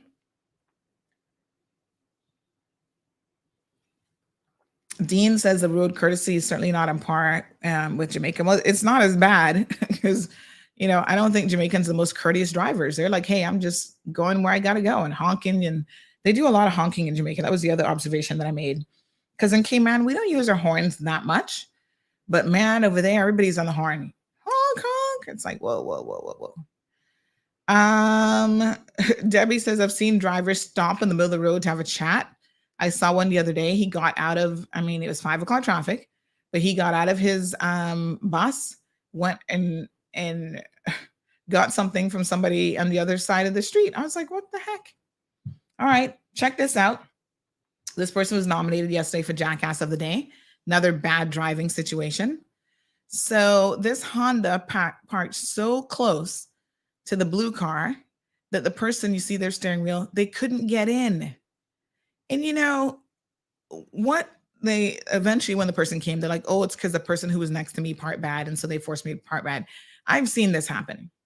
And just on Monday, I went to, what's that, Smith Road Plaza? And there were so many people parked in there because, the HSA is in that plaza now. And so many people that the spots feel a little bit tight and everybody's parked over the line. And I had to just drive around until I could find one spot where nobody was over the line, which didn't force me to then park poorly. Good morning, caller. Good morning, Sandy. How are you doing? Not bad. How are you? All right. Happy Tuesday to everybody that's listening to you. Listen, quick question for you. If they're taking English, you lived in the States, and as far as I recall, anywhere that you go, you have to do a test. In the U.S., you have to do an English test, a road English test, correct? Mm-hmm. Yeah, I've never seen the Spanish language test. Nope. Right. Under the FAA law, all pilots have to do an English FAA regulation if you have to fly into the U.S. Mm-hmm. My question is, if they have to do a Spanish driver's test, here's what's coming. Listen to this. Then why are they required to do an English test to work? Mm-hmm. Mm-hmm. Yes. I don't know if you thought that far ahead, but if they have to do an English test, they're required, and a lot of people lost nannies and helpers because they could not do an English test. why is it they're changing it to Spanish tests for driving? And that was news to me this morning. I never knew that was an option. So, yeah. So it's going to become to the fact that they're not going to require to do an English test eventually if they're going to pass that law, because people are going to argue this in court. So you're changing one thing and not changing another. So that's something to think about. I don't know if that makes any sense to anyone else, but that do not make any sense. They could drive, but how are you going to drive if you don't have a job, if you can't speak English? Yeah. And why are we only, let's be fair now, if we're going to make tests available in other languages, the second largest population here in the Cayman Islands are not Spanish speakers. It's actually the Filipinos. So if we're going to be fair to everybody, we should have one in Tagalog as well. Yeah. And the Filipinos community is going to come up and say that's a human right issue because you favoritism one group and not the next. Another thing that I don't want to go back on yesterday because I never got a chance to call you. But when it comes to promoters, and they should have a byline, or I know that I used to do videographer for a lot of promoters, and I remember those promoters telling those artists, listen, this is the law of the land. This is what you need to do. And if you do this, this money is going to be pulled from your contract and whatever. Now, whereas the music association, since they're jumping up on on all of this, the music association, if you are a promoter, you're supposed to go to the music association, apply for this. The music association says, okay, these are going to be out by law.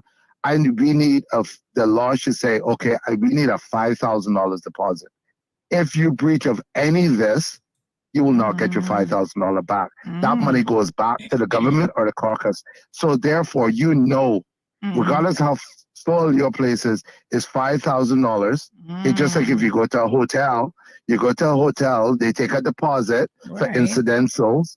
Or you go to a condo, you go to a rental, they take a deposit for incidentals and liability and insurance.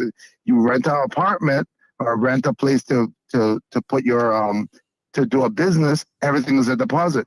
So why is it these promoters cannot do a deposit of $5,000 or $6,000 up front, not a check? And if you have a music association person there, and or somebody that knows music that comes there, the head of music association goes there and say, okay, you broke this law, you broke that law, you broke this law. I'm sorry, but no, that money goes back to the a cash deposit. Yeah, don't do a check because you could cancel that check. Okay, and I bet you. Yes, I bet you would see better compliance on stage. Exactly. I mean, the thing of it is, Sandy, and I'm up in my age now, but we have to learn to take the good with the bad. We want technology, we want electric cars and this and that. People are saying, well, Cayman's not the day of what it was back in the day. Back in the day, most women couldn't vote. Most women never had proper jobs. We didn't have the things that we have, the luxury and the internet and this and that. We had, I don't even think hi-fi or whatever internet. We had pagers, we had this. Yes, we have to monitor it and we have to there's always a good that comes with that bad. Okay. And one of the comments that I saw yesterday, which really annoyed me, is when they jump off and say, oh, well, the Jamaicans this and Jamaicans that. Every nationality has a good with a bad. You know what I mean? And you cannot just blame one nationality. If you're going to blame the Jamaicans, then, okay, stop going to Jamaica and get a visa. Okay? The problem is that every nationality that we have in Cayman has the good with the bad, and we can learn from that. And I have a lot of Jamaican friends. I deal with them every day. And you're going to find good with the bad.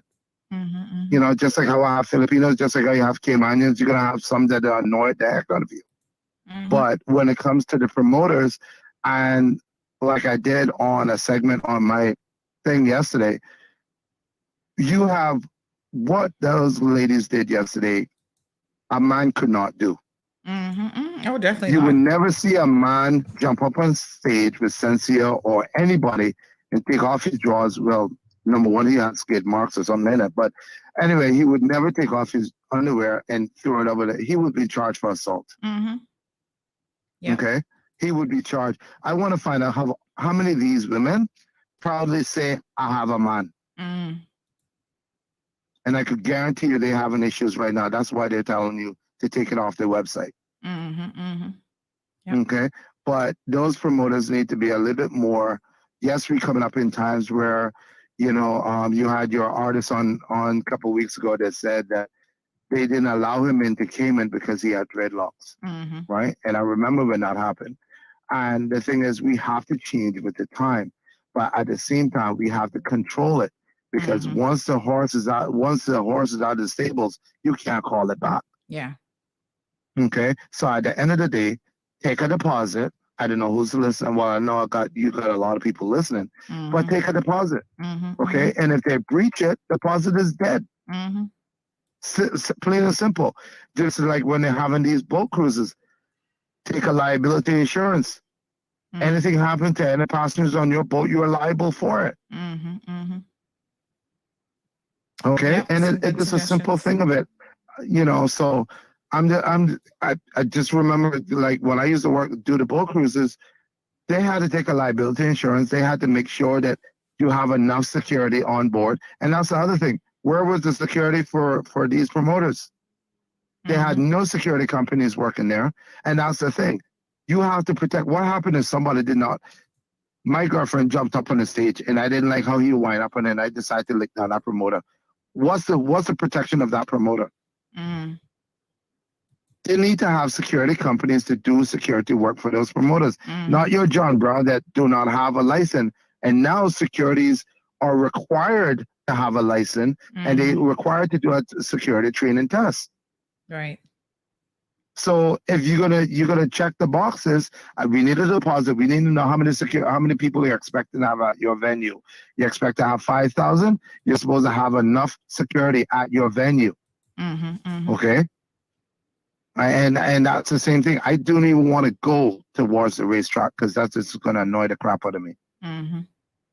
Because one thing I will say about that is that every time I used to race my bike on the track, they always had an EMT on standby. We're going to get to that next. Yeah.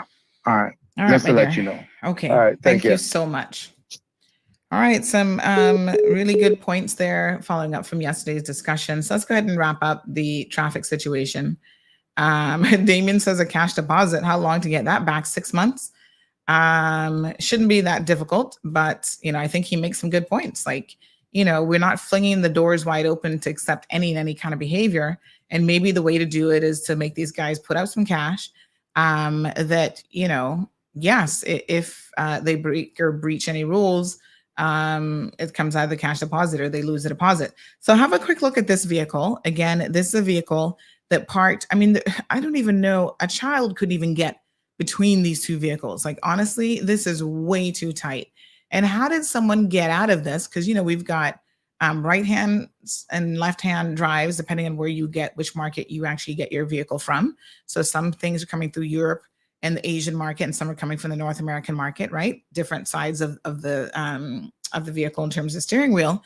So this person was able, this is a left-hand drive car, this Honda HRV, looks like, is it an HRV? Yeah.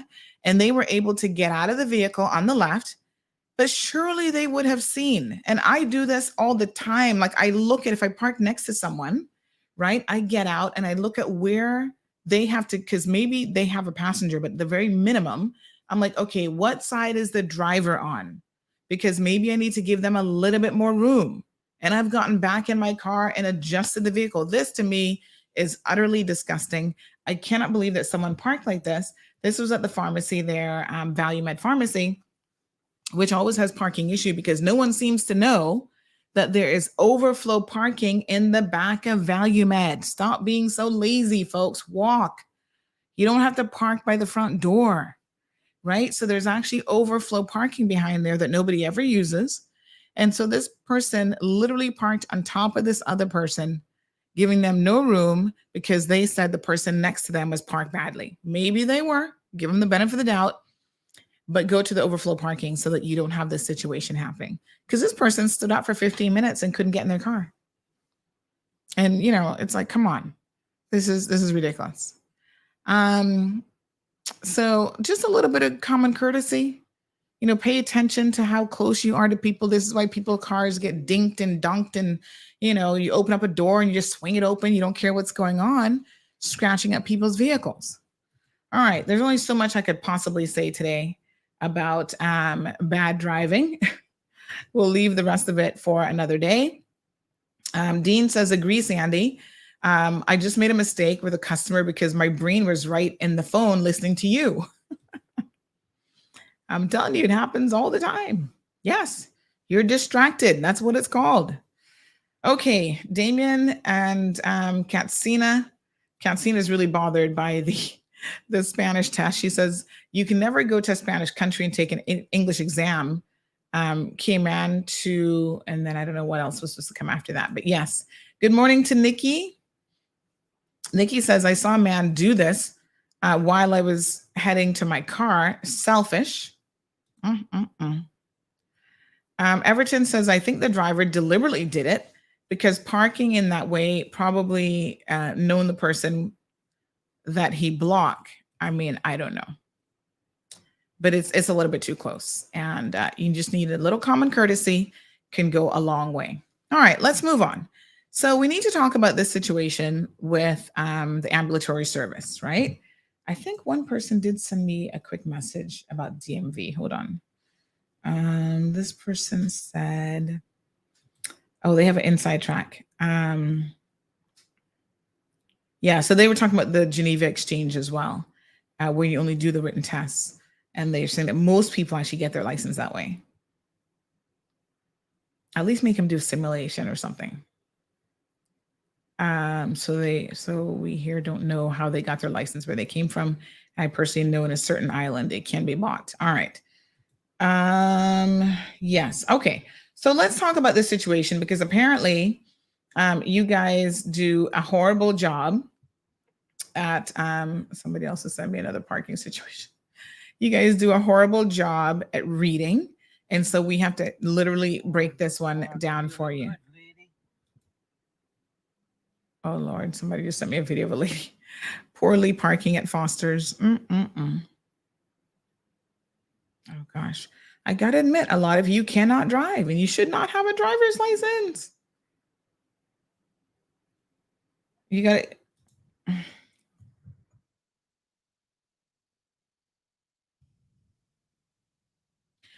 Okay, so here's the deal. Obviously, this is a very topical discussion because on Sunday, unfortunately, a young man lost his life at the racetrack. And out of that discussion has come a secondary discussion about why is it that he was not taken to the closest hospital, which is Health City, literally 5 minutes away.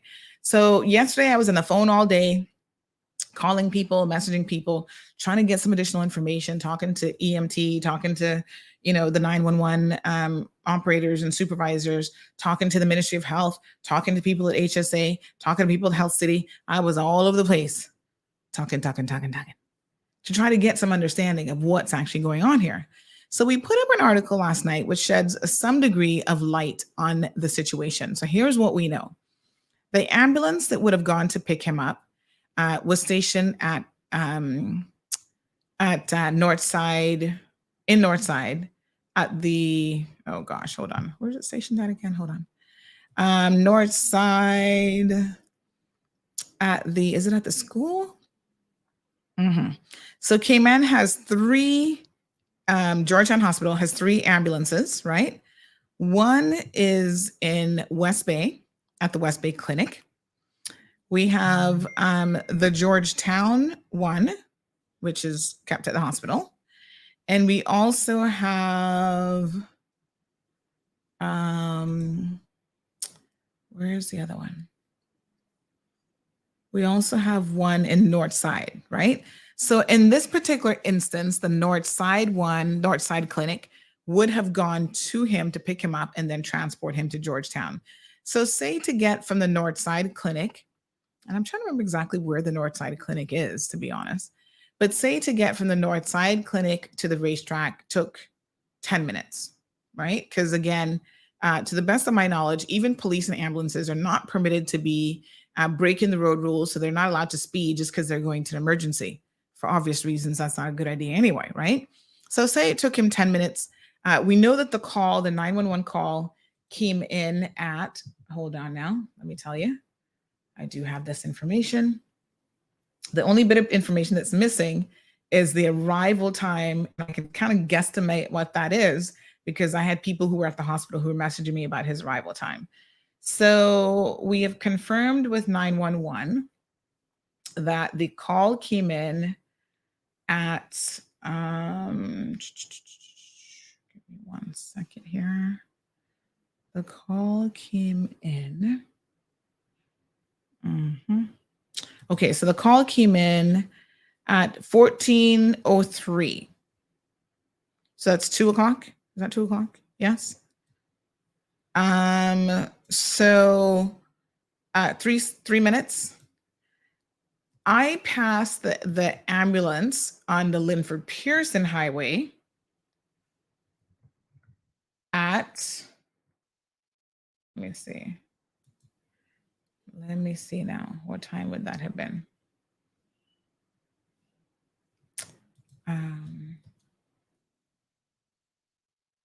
I passed it at, actually, I can check my messages and tell you exactly when I passed it. So that was 2:03 is when the call came in. So give 10 minutes. Say that it took them 10 minutes to get to the location at the racetrack, and then probably another 10 minutes to be able to do whatever on location, put him on the gurney, start to do whatever they need to do to him before they load him in the vehicle. Because it's not like you just throw him in the back of the thing, right? It might take 5-10 minutes depending on what needs to be done. So Friday, Saturday, Sunday. Okay, hold on. So I passed the ambulance passed me at, let me see here now.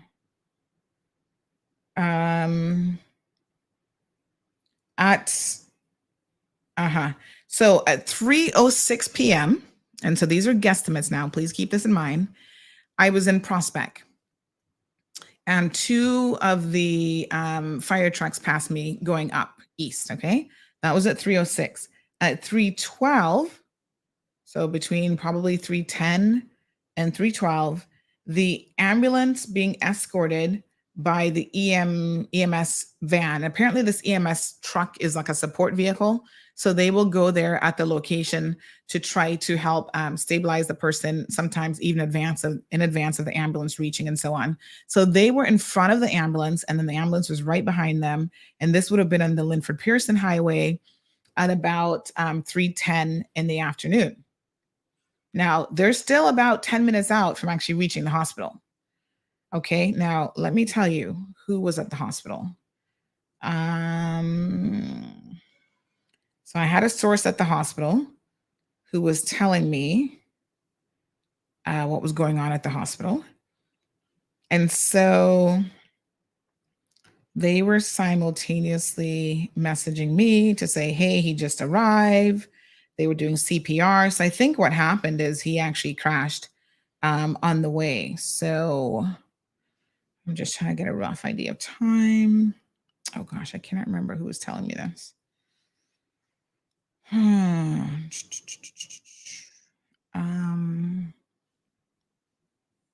So let's say that they arrived at the hospital. We can get more precise times around 3:30. That is an entire hour and almost a half. Oh yes, here's the message that I received. So at 3:15, they said he just arrived. You see, we don't even need to request this information. We will anyway, just to get the precise timing. But at 3:15, my source who was at the hospital said he just arrived at 3:15. And at 3:16, they said they're doing CPR on him. 3:19, his parents are here. They're saying he never made it, but we'll confirm shortly. And that was at 3:33. So it all unraveled, very, very quickly. But still, that is an hour and a half. Now, if you have a hospital that is literally 5 minutes away, why are you taking this person all the way to Georgetown Hospital? And here is what we have now discovered. And this is where the story is just unbelievable in my mind. So we posted the story last night, reached out to Health City because people were asking from the onset, hold on a second. Why wouldn't he have just been taken to Health City? And some of you may have seen the comments. Let me just pull a few of them up here for you. Here's one from Sue. Good morning, Sue. This was her comment on one of the posts that went up about the young man there. And Sue says in this comment, let me see if I can enlarge this. Sue says there should be a hospital to take all emergencies up east, and this is crazy. So sad that this young man didn't make it. Well, there is a hospital. And then Sue goes on to say that the government put a clause in to stop Health City doing it. It was supposed to be hospital for tourists. Crazy, all locals go there. So there's a bit of misinformation that is in the atmosphere about what is actually happening at Health City, because that's actually not correct information, right? So I really want to take some time this morning to break it down. The other thing is, you guys are the worst at reading. I'm horrible at math, I'll admit, but you guys do not read the stories that we put up, and you start making commentary based on a title that you've somehow misinterpreted.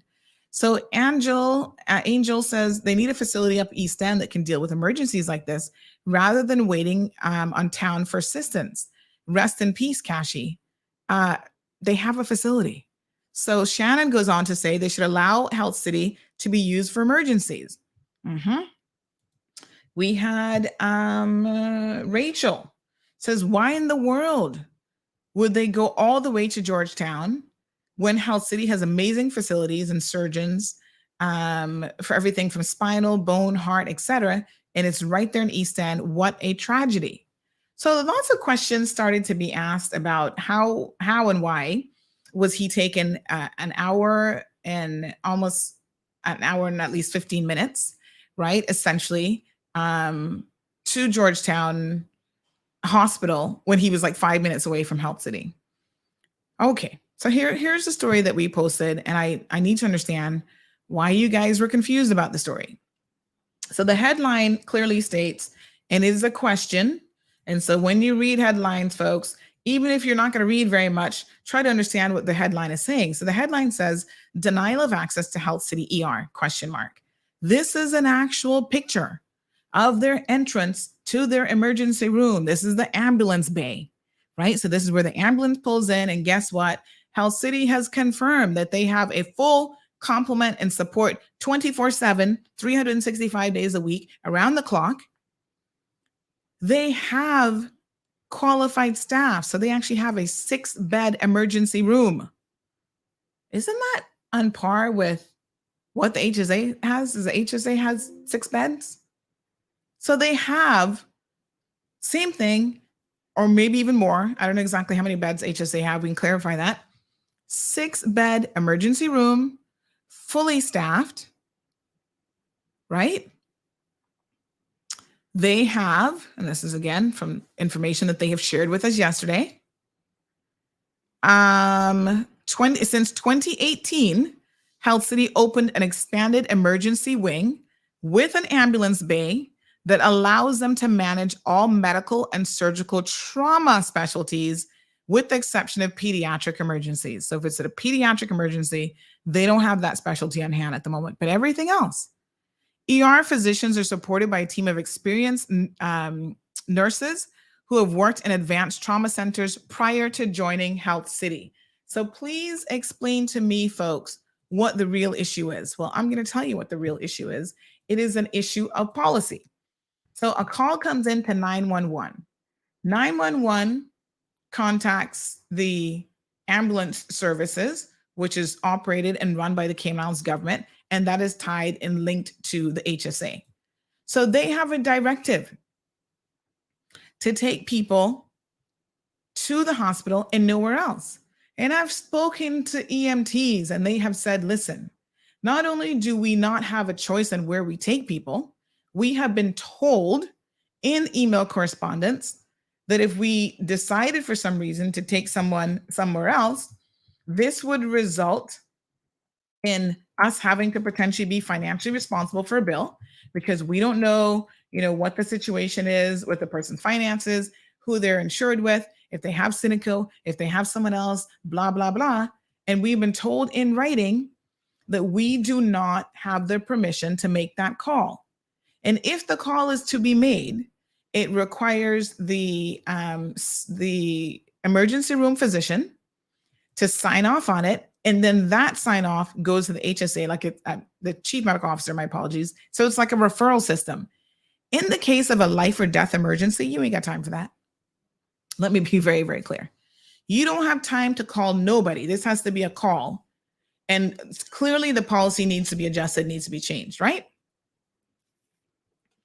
This is the sort of thing, folks, where the second that call comes in, it should be an understanding that you take them to the closest emergency room that can handle that situation. If Health City has a full complement of staff, trauma specialists, nurses who have operated in trauma centers prior to joining the Health City Cayman Islands, why on earth are they not being utilized? Why are you taking an hour and 15 minutes at least to transfer someone from an incident in East End all the way to Georgetown Hospital? Now, everybody knows, if y'all watch a little bit of TV, you don't even have to be a doctor, right? Any sort of internal trauma, because on the outside, from what I understand, I don't even think this young man really had any broken bones. He looked fine, right? If you're not a physician. But inside, we got major organs probably damaged, potential bleeding on the brain, although he was wearing his helmet. Your head hit asphalt, folks, doing whatever miles per hour, the outcome is not going to be good. Now, I'm not saying that he would have been saved or he even could have been saved, because some injuries are just the nature of what they are. It does not matter how quickly you get help. You're still unfortunately going to die. However, time is of the essence. Time saves lives. Same thing if you have a stroke. If you can get to an emergency room facility that knows what to do in the situation of a stroke and knows that medication to administer to you right away, a lot of strokes are very survivable and you have a high chance of getting all of your faculties back. Same thing with a heart attack. Yes, they're massive heart attacks. They're going to take you out no matter what. But if you get to a heart specialist who, is able to stabilize you, put in a stent, do quadruple bypass, whatever they need to do as quickly as possible, you can survive a heart attack in a lot of cases. So would this have made a difference in this particular case? None of us can say. None of us will ever know. What we do know is day in and day out, time is of the essence. And in medical emergencies, time is critical and it saves lives every single day. So why are we not? And I mean, the ironic thing is, the HSA uses Health City and they refer patients for other stuff that they either don't offer or they can't do or whatever, right? So it's not like they don't have a good working relationship. These are professionals. They have a referral network. They work with each other and so on. But this isn't something with the HSA. I want to be very clear. This is a ministerial policy decision now that has to be implemented. So when we started reaching out to the policymakers, these are the politicians, the chief officers and so on, the politicians are like, oh, I don't know anything about this. Not the current politicians, previous politicians.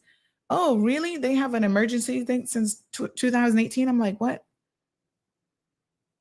Now, correct me if I'm wrong, because like I said, I'm not the best at math, but isn't that 4 years ago?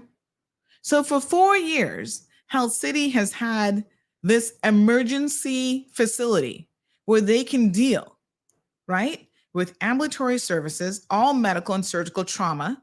They've got the specialists on hand. They've got the support nurses, the whole 9 yards, and y'all don't know about it? Even EMTs with government were saying, oh, they don't have the staff. How is that possible that no one seems to know anything about? This is quite concerning. Now, Health City says, they had a grand opening. They had people there. I don't know who covered it, but it's shocking to me that government officials don't seem to know anything about it. EMT staff didn't know that they were fully staffed and they were ready to handle all these trauma situations. It's just really, really bizarre. So now the word is out there.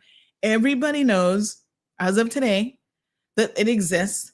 There has to be a review of this policy because otherwise you are costing people, literally, you are costing people their lives. And to me, this is a situation where that does not make any sense.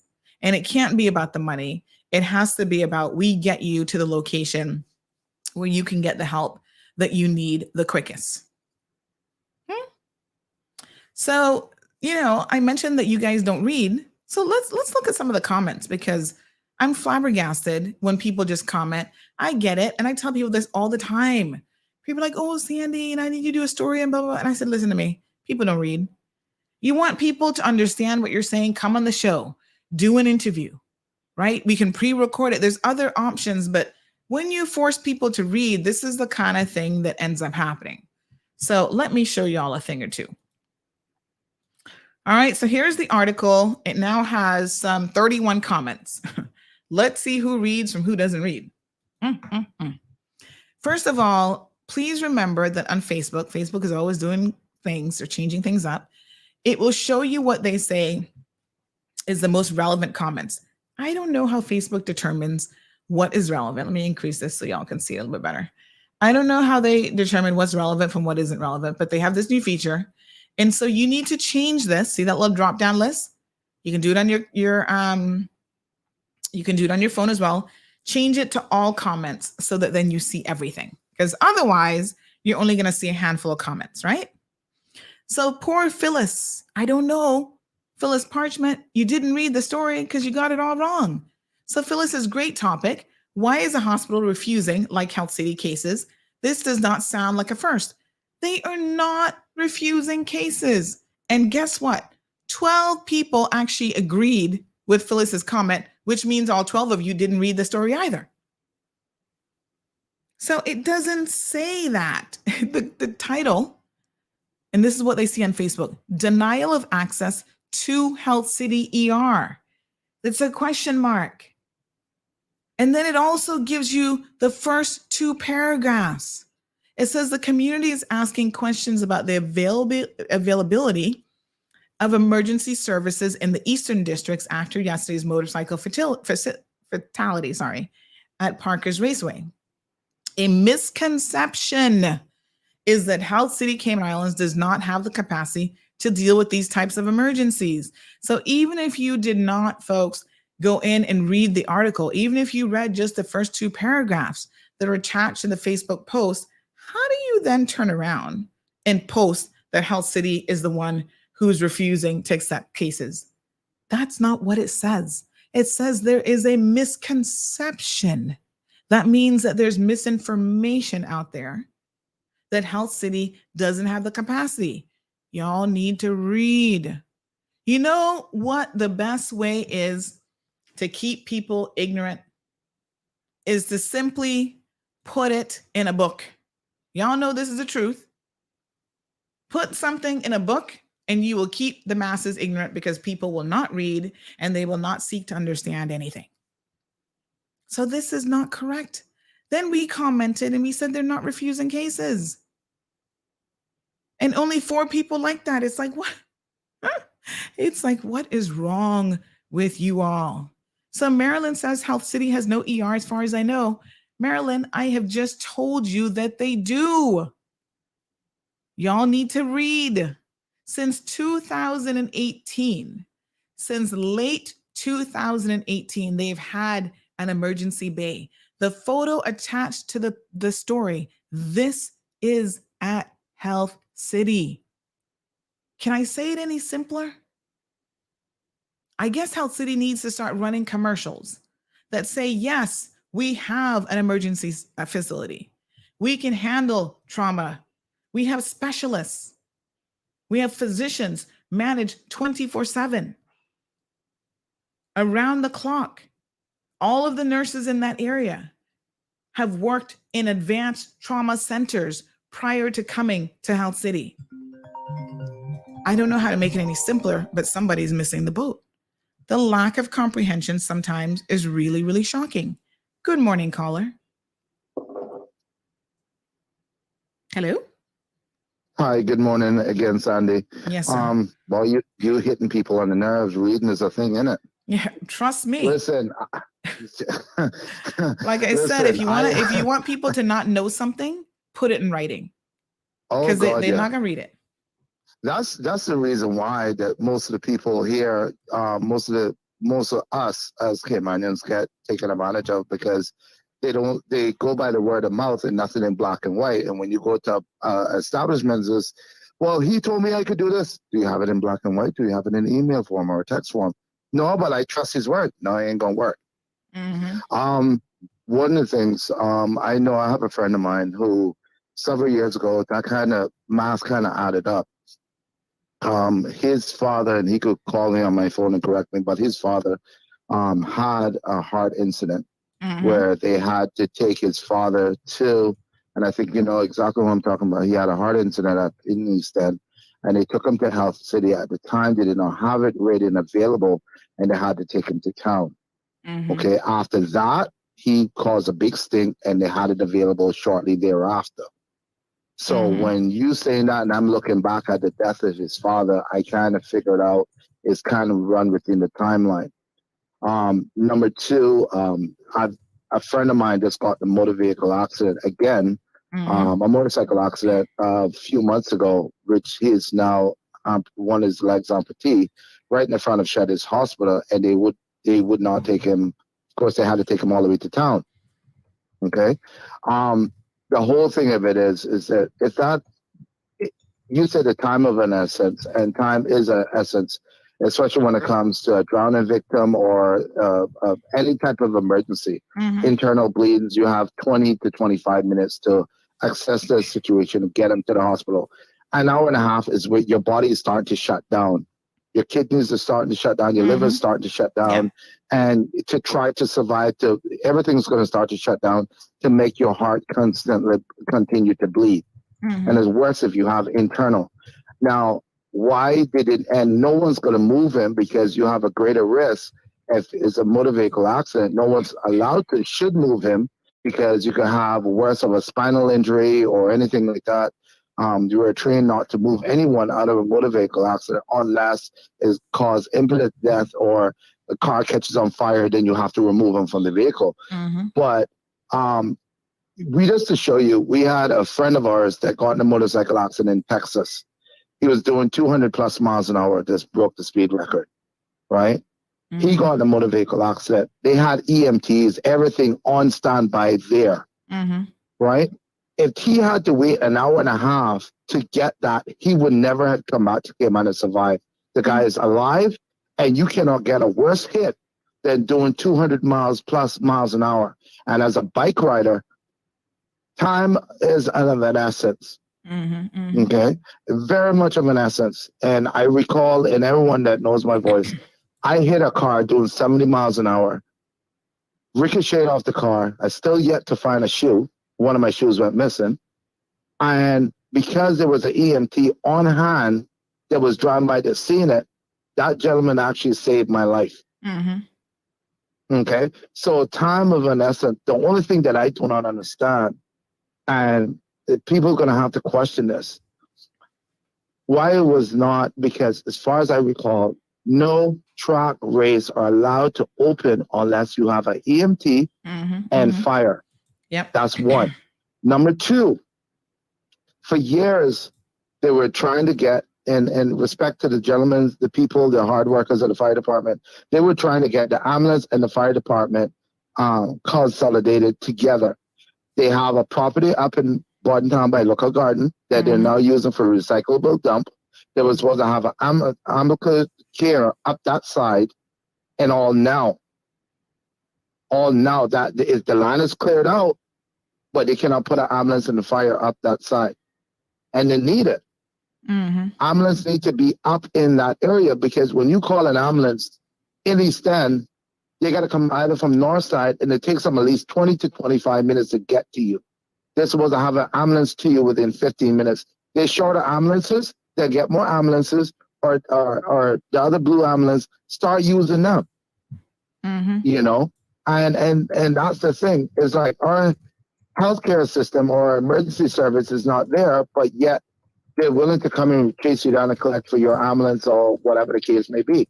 They need to have more protection for these accidents. Anything that happens on Submar Road, you come by Galleria or West Shore Plaza, every 30 seconds you hear an ambulance going up and down. They'll feel free to run up and down Submar Beach like taxi cabs, but you can't get them to go east. It's a problem. If the time that they take from Georgetown, regular driving takes 20 to 25 minutes to get to Bordentown. Now, think about an ambulance. They have to get inside. They have to get the time. They have to get the location. They have to drive all the way up there and then drive all the way back down when they could just go straight to Shetty. And you're not going to get to Shetty unless you have insurance. Okay? And the thing is, when they come and collect you, they could ask you if you have insurance, what type of insurance, and this and that, and then call I can tell you that in this situation of a trauma emergency, nobody is calling for no insurance. I can tell you that without any degree of contradiction. And I understand that. And what's the motto of Amicus Care? Health comes first. That's the thing that the doctors swear to when they create an oath. I can't remember the oath that they swore to, but they have to take care of health first. Oath, I think is what it's called. Right. You have to take care of health first before you do anything else. So when they got to drive someone all the way back to town, I'm sorry, that's somebody's child. I know this stepfather really well. That's someone's child. That's someone's father. How are you going to explain that now to his kids? You know, this needs to stop. And this needs to stop. And regardless who's the last politician or whatever, it needs to come forward. So let me go ahead and pause you there, caller. We do have another caller who wants to jump in. But I'm gonna explain something here from the perspective of the political arm in just a second. Good morning, caller. Welcome to the program. Yes, it's the Hippocratic Oath, yes. But the most powerful statement in the English language, I believe, is to first do no harm. So a doctor is bound, the medical profession is bound by more than, your mandate at your institution. You are bound by this oath that says, first do no harm. First might have started last week when you made a decision, but you must make your decision salient and as free and as clear to do no harm for next year this time. So it's the most powerful oath in the world. Not a marriage. First do no harm. But I believe some things with our health profession, and it didn't start with this government. I don't even think it started the previous government. There's no business plan, I don't think. There's no short-term, medium-term, long-term planning. We don't know where we want to be next week. We don't know where we want to be under another administration.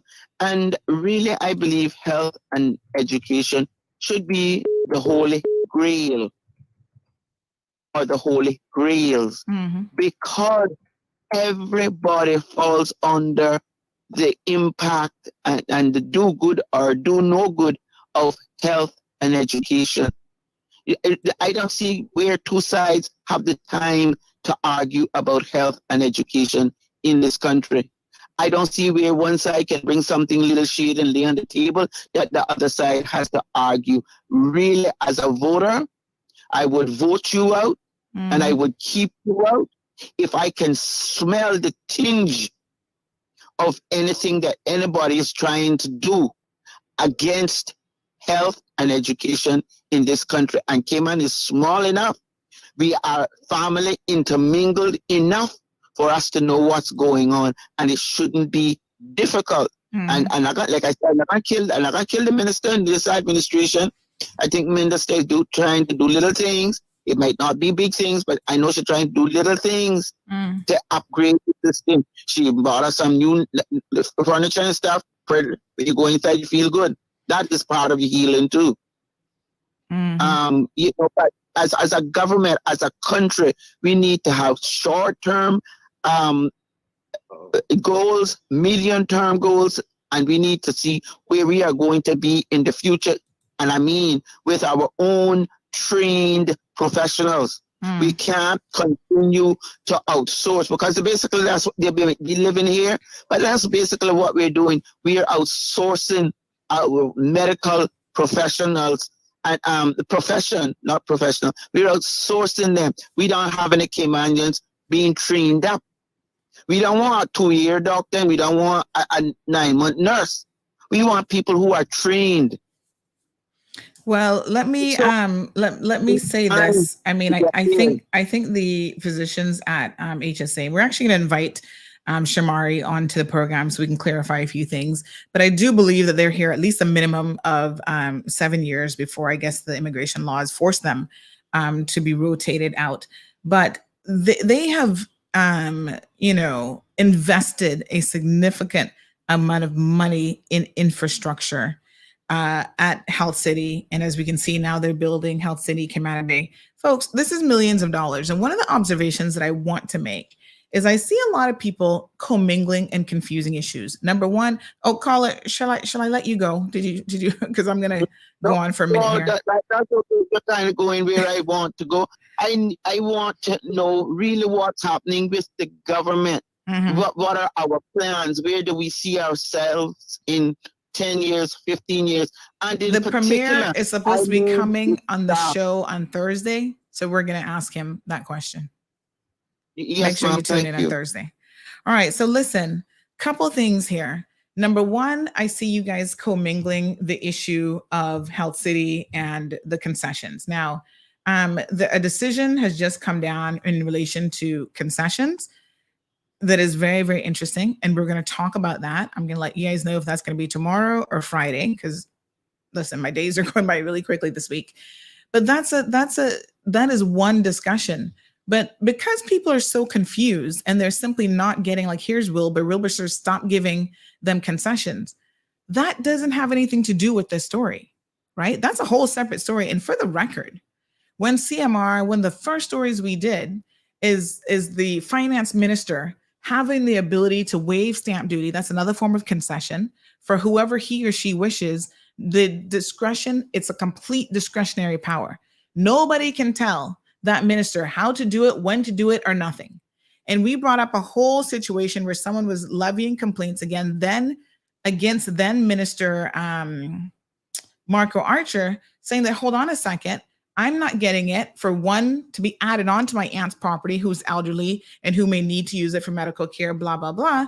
But we see other property owners in this area who have been afforded that opportunity, got all sorts of concessions out of the wazoo from multiple properties. These are rich Caymanian landowners. Why are they getting multiple concessions, waivers, and all these properties? When we asked the question, we ended up in court. So I want to be very, very clear that this whole concessions thing is nothing new. And we're going to dig deep. We're going to do a deep dive into the lawsuit to see exactly what the lawsuit says, because I suspect that once again, a lot of you are even misunderstanding that in terms of what the judge actually said. This wasn't a win for the people who were petitioning it. Let's be very, very clear. It's not as clear cut as that, none at all. So I don't want to get into that because that's a much deeper conversation. And I'm going to have the lawsuit in front of me. We're going to go through it in detail. But what I will say is the level of understanding on this. So people said, instead of giving them concessions, listen, if you want to compare concessions versus value, which, by the way, of all the concessions that they've gotten, which is supposed to run a span of some 50 years, they've only used about $15 million worth of it in almost 9 years. Put things in perspective. The value that this community has gained from having a facility, especially in the Eastern District, such as Health City, available here in the Cayman Islands, is you can't put a price tag on that value, to be quite honest.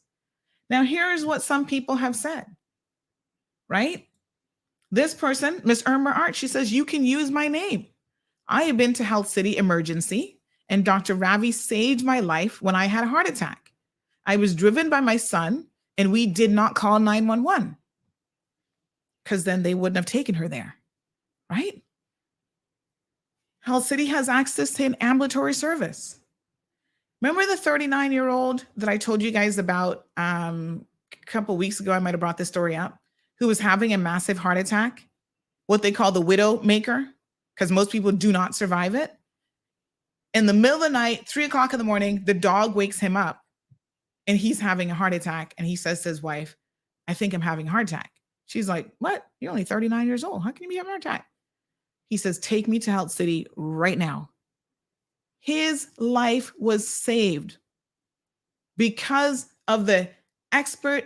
They didn't have to wait for a consultant to come in. Oh, we don't have a cardiologist in right now. You'll have to wait till tomorrow. That didn't happen. A couple weekends ago, we had a young man, well, not young, but a gentleman in his 60s, I guess, go to HSA. Next day, they send him home, give him pain tablets. Oh, you're fine, go home. It's back pain. Next day, he's dead because he had a heart attack. And his poor wife is distraught because she wakes up in bed with the husband dead next to her. And she's like, how did they not catch this? Okay, they're reviewing it now. We're going to see what happens. The point is, if you have certain physicians that are expert physicians that are available to you, right?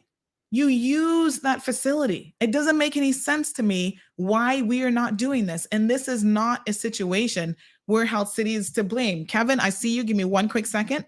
Rachel Ann Harris, who, by the way, works in insurance and she knows a thing or two. This is what she says. This doesn't only affect those who live in the Eastern districts. This affects anyone, regardless of where they live. And it has to, and if they have a life or limb-threatening emergency situation happening in the Eastern districts at that time. Civil servants covered under Cineco must have the required sign-offs, et cetera, before they can go outside of their benefits. Before any outside benefits are used. I believe it is Cineco who needs to review their processes and possibly implement a standard 36 hours for HSA to send in or sign off, requests for approval, et cetera, for emergency services that are a threat to life or limb. And a lot of times you don't have 24 hours or 36 hours. You may not even have 1 hour. The private insurers do not require prior approval for life or limb threatening situations, and they expect all emergency medical services to be provided immediately, and then the proper paperwork submitted once the patient is stable, usually within the same 36-hour time period after the emergency. It could also be beneficial for the medical providers at both facilities, plus their ambulance crew, to identify which insurance carrier the patient is covered with. Those who have private insurance and have a medical life or limb-threatening emergency, take them to the closest fully equipped facility that can handle those emergency needs, including Health City. Cineco needs to reevaluate the process. We have Sarah, who says, thank God that you are addressing this. My daughter had a serious heart condition and recently developed lupus of the blood, but she had Cineco, and it took almost 2 weeks for those idiots at HSA. And I mean, I don't know that it's HSA. It's probably just the process between them and Cineco to refer her to Shetty. Then the referral was only good for one emergency visit. And I'm pretty sure Sarah's daughter has actually had an emergency surgery, and she's a very young girl that she needed to have at HSA. At Health City, my apologies. Folks, we need to get this together. This is a matter of life and death. And to me, this policy makes no sense. Now, here's what I heard on the ground last night. People connected to the medical director and the HSA were telling me that apparently my article and me asking all these questions is news to everybody, because none of them knew that Health City is fully staffed and fully capable. And I thought to myself, you guys have got to be kidding me. How is that possible? Honestly, how is that even possible? Right? There's a whole other question about at these races, why certain facilities are not on standby. Why is ambulance not there already? So I have heard through the grapevine that for certain types of events, because the head of the EMT or EMS or whatever it's called at HSA, their child plays, I don't know, say cricket or football or whatever. For those events, they always seem to have an ambulance available. But for no other events like a racetrack, that's pretty high risk. You should have an ambulance on location and on standby. Kevin Watler, good morning, sir. Good morning, Sandy, and good morning to everyone watching and listening. Sandy, one of the things that you had just said, I had a couple of points that I wanted to raise, but one of the things you had said from one of the persons that wrote you was that they drove their loved one to the hospital for an emergency situation, knowing that Health City probably could handle it better. What you're going to have going on now is a lot of people saying, I ain't gonna call 911 because they're going to take them to X hospital and I don't want them to go there, and then they're going to be driving recklessly, causing potentially more issues on the way to the ER of preference. And so I've moved to the States. I live here in the States, and ironically, I have this shirt on for this discussion. But when I left Cayman, I started to work for Polk County government, and the portfolio that I was overseeing communications for was the public safety, which included our fire rescue, which is one of the largest fire rescue divisions in the state of Florida. So it's a very big operation. We have more than 600 employees because we have a very large county. And so I got to really understand how EMS works, and at least in the state of Florida and in Polk County. And anytime there's any large events, whether it's a racing event, whether it's a wrestling event, whether it's a large sporting event, they are required. And I mean, in order for it to be a legal event, they are required to have EMS on standby and pay the county for an ambulance to be on site on standby. Now, the monies that are received from that payment is used to pay off-duty EMTs and medics. So again, it's not coming out of the taxpayers' pocket, but they are able to pay those employees who again might be looking for extra money. So it's a really win-win. It causes public safety. It causes a little extra pocket change for those who might need to pick up some overtime since they can't get other overtime. So it's just one of those things that just makes sense. And to me, Cayman needs to have something like that. It should be a legal requirement. And then another thing is, here in the States, it doesn't matter what your insurance is. It's discrimination if you don't take them to the nearest trauma center, whether they have insurance or they're a legal resident or whatever. It doesn't matter. A medical emergency is a medical emergency. You take them to the nearest facility that can handle And Damien says the same thing. Whatever happened to human right to life? And you know what, Kevin? It's going to be one of those situations where it's going to take somebody suing the government or the HSA to say, why did you waste an hour? Debbie's asking. So the question is, what would the outcome have been any different? Nobody can say that. We're not God here. No, I mean, we don't know. We do know that time is of the essence. I remember when I worked at Cayman 27, and there was an individual, and we had those tit for tat shootings way back when. And this individual in West Bay got shot in the leg, and the ambulance had to stay on standby until the USG officers, because there was Uniform Support Group back then, the armed officers had to come from the other side of the island, because we didn't have a whole lot of them back then, to all the way to make the scene safe for the EMS to come in. And in the coroner's court, they stated that this person would not have died if EMS was there sooner. The only reason that individual bled out was because they were unable to get safely to the scene because USG was not available, and that individual died.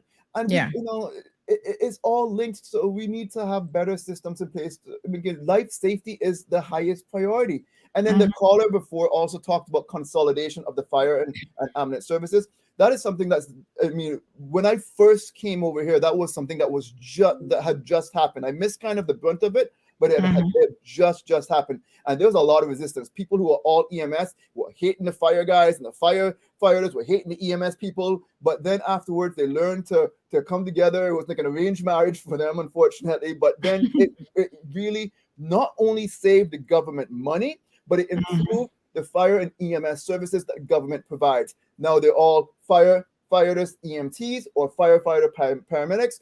And so it saves the money. It produces a higher level of quality for emergency medical services for the public. And now you don't hear those complaints. Everybody got used to it. All the new people, obviously, they came in knowing that this is the way it works. And really, Cayman is way behind now, because this is kind of what you would call industry standard. Because when you get 911 call for a traffic accident, you might as well have a firefighter showing up who has the same skills as an EMT or a paramedic to start treatment immediately, because it doesn't. It also increases the staffing numbers and the ability to get to the scene faster. I'm not sure what the response time is in Cayman. I know it's horrible out in the eastern districts, because what if that ambulance is already tied up and then the Georgetown ambulance tied up? Going wait to West Bay to come to get you? That's ridiculous. We need better EMS services in the Cayman Islands. Exactly. And a lot of people are asking about the possibility of the race organizers requesting ambulatory service at the event. My understanding is they just don't have the capacity. There are only 3 ambulances. Now, to be fair to the government, they've got 6 on order. I understand that maybe 4 will arrive this year because of shortage issues, and then the rest will probably come early next year. But, you don't have that option. You can request it all you want, but if the HSA or the government who owns the ambulance says, no, we can't do that. We can't tie up an ambulance at your, race in East End. What are you going to do? Somebody else suggested the helicopter. I don't know how practical it is to have the helicopter stationed at a racetrack in the event that you have an emergency. I could touch on that, because transporting someone by helicopter for a 5-minute lift, I don't know. So there's some merit in that, Sandy, because here, when we have a trauma alert, that is a long transport time. So let's say Health City wasn't there or unavailable or whatever. Here, when a trauma alert is issued and there's a long extended transport time, they do call in air support. And so that's when the helicopter could come. They have to have a landing zone set up, which does take some crews to be able to set up a landing zone properly. You land the helicopter and then you take them to the hospital. Of course, we don't have a helipad at the hospital, but I think the cricket field is the nearest location where they land, and then the ground transport. And they probably don't have a landing pad at Health City either. Yeah, I don't think they do. But yes, that is something that here in the States they do. They use like parking lots and supermarket. They use all sorts of areas and stuff. Sometimes they have to block off the highway. Sometimes you might be in Miami and then all of a sudden everyone's at a standstill because they had to land a few birds on the ground to pick up some patients from a crash. Because there's some merit in that. Cayman is small, but at the same time it could be used as an air ambulance, because I know that a helicopter has that capacity as well. So, ironically enough, when I was doing some research for this portion of this morning's discussion, I came upon an article dated just August the 28th that says replicating India's emergency medical care model in emerging countries. And it talks about developing in emerging countries such as Asia and Africa, using similar healthcare with similar healthcare and related issues, taking a leaf out of India's book when it comes to solving healthcare woes. And one of the things it talks about is the emergency medical response being, critical to any robust healthcare system. So again, trauma management and emergency care, the key factor that you need to look at is how quickly someone can get the care that they need. So you can have all the experts in the world, but if it takes too long to get someone to them, they're going to be dead on arrival. And this is essentially what happened to this guy, folks. By the time, and again, I really feel sorry for the EMS staff, because they did the best that they could with the situation that they had in their hands. But by the time that they got him there, literally as they were putting him through the door, he was already code 9? He was dead on arrival. And so there was nothing for the physicians to do. They were trying to revive him, perform CPR on him as they're bringing him through the door, because he already had gone into shock, cardiac arrest, and the works. So, I think that there's solutions to be had to this. The most immediate and appropriate solution is you already have a trauma facility there that can handle these high risk, trauma situations. Utilize it. The HSA says they have things in the works. They're going to use other facilities in the future and all this other stuff. That's all fine and dandy, folks. But those things take time to actually put in place. And that's not something that is going to happen overnight. So I would really, really encourage, our government to look closely at this situation. Now, I've got a few comments coming in on WhatsApp. So someone says, it would seem to me that the simple solution is to train the firefighters to also be paramedics and EMTs and deploy ambulances to the Eastern District fire stations. Well, we don't have enough ambulances is a problem. So one ambulance services from Bodden Town all the way to we're in West Bay Road. Hold on. Where did I say in this article? So give me 1 second. All the way, the Georgetown ambulance services from Bodden Town to the Ritz-Carlton. That's a huge landmass. Like, that's humongous. That's one ambulance. You got one station at the West Bay Clinic and the other one at the North Side Clinic. So not a bad idea to cross-train them. I don't know how many firefighters are interested in necessarily becoming EMTs and whatever, but, you know, the option is certainly there. It's something to again, it caused a lot of controversy here when a lot of pretty much everyone started to move to that model. But again, after a bit, it works out.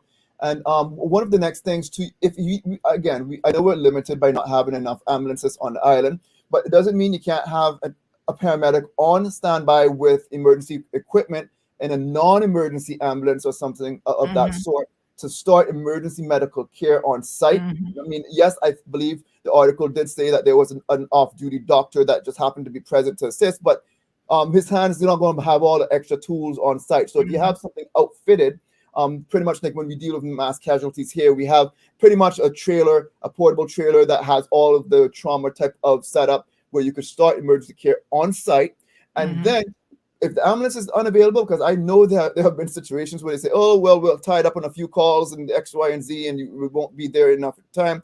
Get the police involved to escort that non-emergency vehicle to the ambulance. I mean, there's different ways of doing it because we are limited by the amount of ambulance availability that we do have, but there are more than one way to skin a cat. That's one thing. Absolutely.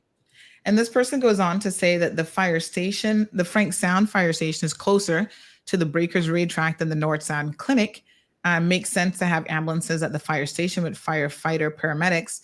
Just my thoughts. The person in charge of emergency medical services is Stephen Duval. He should be answering your questions. Why is this discussion turning to doctors? Oh, this is a transportation issue. And I agree. I mean, this is where people are getting a little bit confused and they're not really reading with a view to understanding. You know, and someone else says they should have been required to provide free ambulance and emergency services for the Eastern District, meaning Health City should have to do that. Well, I mean, it's the government's role and they haven't even really done it all that effectively. I mean, finally, they're getting some new ambulances. You know, if there was a use case for it, if Health City was actually getting the calls and able to process the calls and the policy was in place, I'm sure Health City would have no issues doing that because they already have access to an ambulance if they need it. Sandy, there's one thing that just came in my mind that I just remembered. This happened maybe almost 5 to 10 years ago. I don't remember. It was probably closer to 10 years ago. There was an individual, I believe he was a Cayman Airways pilot that no longer is. I think he's flying out in Dubai now. He's tried to start up a company. I think it was Cayman Medevac. Anyways, an ambulance company to provide services. He wanted to be stationed in Savannah area because he lived in that area. I believe, William Bond, I think is his name. Yeah. Right. And so he was trying to get the government to change some legislation so he could be a private emergency ambulance provider. They wouldn't do it. They would not do it. He had the ability, he had the finances to set up things because he wanted to increase that ambulance time. In fact, he even had it linked to if you need your ambulance, he could get it out faster. But they didn't want nothing to do with it. So it's not like, you know, we could not have had more ambulances, but whoever was running things at the time didn't want nothing to do with it. I don't know if it's the same people who made those decisions or not, or who it is, but I do know he ended up having to drop that business model, and then he just had to do with, I guess, just transporting patients to and from places. I know some people who are current ambulance drivers got their foot in the door from working with him doing, again, just these typical non-emergency transports, and then eventually was able to get onto HSA. Yeah. No, I mean, and, you know, sadly, it is something that is very, very difficult when the policies are not in place that allow you to do it. Because as a private institution, you know, I think William and his partners took a loss on that business. There's a lot of money that's involved in ordering hospital equipment and all this other stuff in hopes that government would get on board with making the necessary policy adjustments. And if it doesn't happen, you know, you have a business failure in your hands. And so it's easy for people to say, oh, well, tell Health City to just set up an ambulatory service. Every single hospital on this island, including the HSA, is ultimately in the business of making money. And if they're not going to keep their doors open. Let's be very, very frank here. Insurance companies, all businesses are the same thing. It doesn't mean that you cannot have a profitable business model and at the same time adhere to your Hippocratic oath and actually help people cure people, have services available to your clients that will help them have a better quality of life and survive trauma situations. The two are not opposing ideas. You can be a successful hospital, right? Monetarily. And it doesn't mean that you don't care about people and that you only care about the money.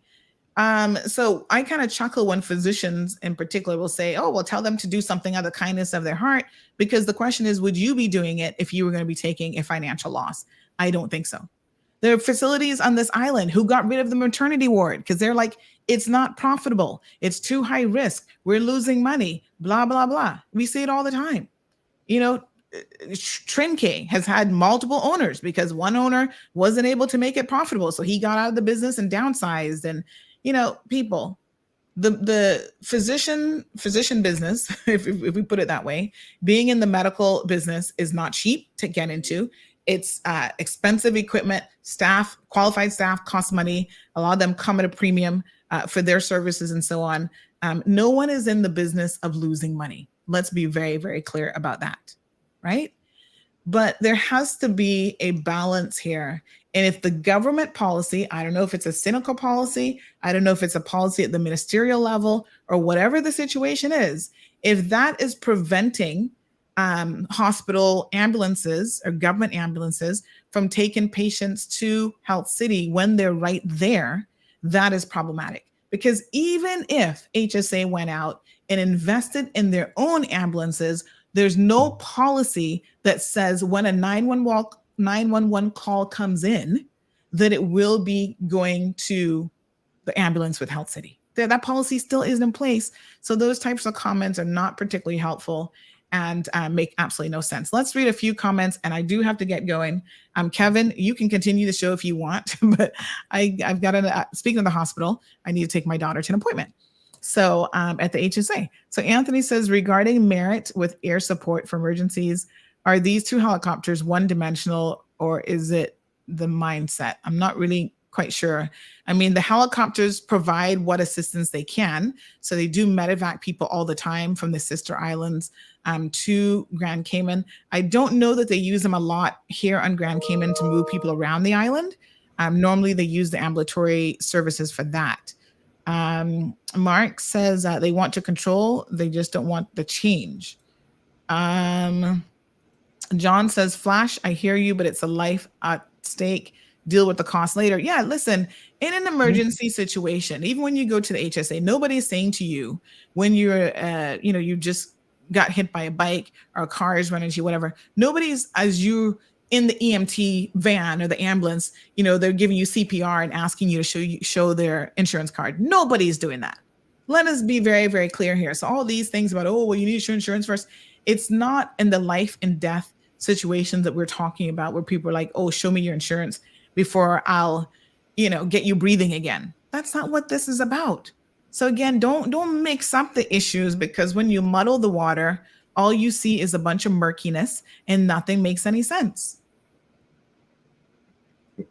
Thank you, Suzette. She says Bodentana is our first capital and as a large district covering Savannah and Newlands communities as well, should have a full ambulatory care unit. John says the patient should be regardless if they have insurance or not, or don't want to pay. I think a prudent point made was all racers should have made available their HIP and sign a waiver. Well, a waiver isn't going to help you again in a situation like that, because no one's blaming anybody else for the accident. Obviously, it's a situation where it was just an unfortunate accident, and these things do happen. Mm-hmm. Population, I think, are we at 70,000? We need to go over that, the ESO report. But anyway, folks, I do have to run to collect my daughter, like I said, to actually go to a doctor's appointment. And Diana says, this is why I love Jamaica. We not waiting. Our ambulance is a taxi or a police van back. We don't play with people like that. Speaking of that, Kevin, you might have seen this video the other day with the accident in Jamaica where they were literally putting people on the back of a truck. And I was like, is that an EMT truck? Like, it's not a good practice. However, here in the States, the only time you would see that done, and it does happen from time to time, if there's a mass casualty event, and obviously if the medical system's overloaded, there's no time to wait for, getting people up. What you do, you first triage them. You have different colors for your triage. You got a black area where people are just either dead or not expected to be making it because they're near death, or you have these other colors. And so if you are needing quick care because you don't want to get to that black zone before you go and cross the rainbow, you sometimes just need to get there. And so in the instance of, everyone might have remembered a mass shooting at Pulse. It was a gay nightclub in Orlando, Florida. Again, you did have police trucks literally loading people up and taking them to the trauma center because it was overwhelmed. Also, the next issue that had happened with that event was because there was so much traffic and emergency vehicles and people just trying to flood to the loved ones, the roads were so congested that a large regular-sized ambulance couldn't fit through the roads to even get to the hospital. Wow. So in certain situations, when you have no other option, really, that is something that you have to do. But at the same time, you are risking that person from getting more seriously injured, especially if that's absolutely. Because sometimes you should not, as a layperson, be moving anybody who's just experienced a trauma. So this person says Jamaica doesn't have a decent public ambulance system. So another person says there is a helipad at Health City. It's around the back and it's used often and it's been there for years. Maybe they put it up in 2018 when they did the emergency thing, because that would make sense to have the emergency bay and the helipad at the same time. So folks, it's an area of concern. Now that we're all on the same page, we understand what some of the issues are. To me, this is a win-win situation for the people of the Cayman Islands to simply, get this sorted out. Mark has a good question, because I had this question as well yesterday.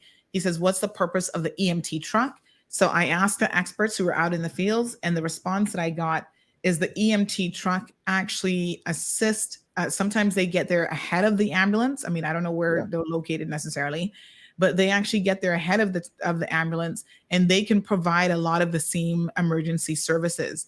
And sometimes it's also providing an extra set of hands. Yeah. So you've so got here in the EMTs. States, we have battalion chiefs that actually play that function. They're much more highly trained. They can usually get to the scene and start their care a lot faster.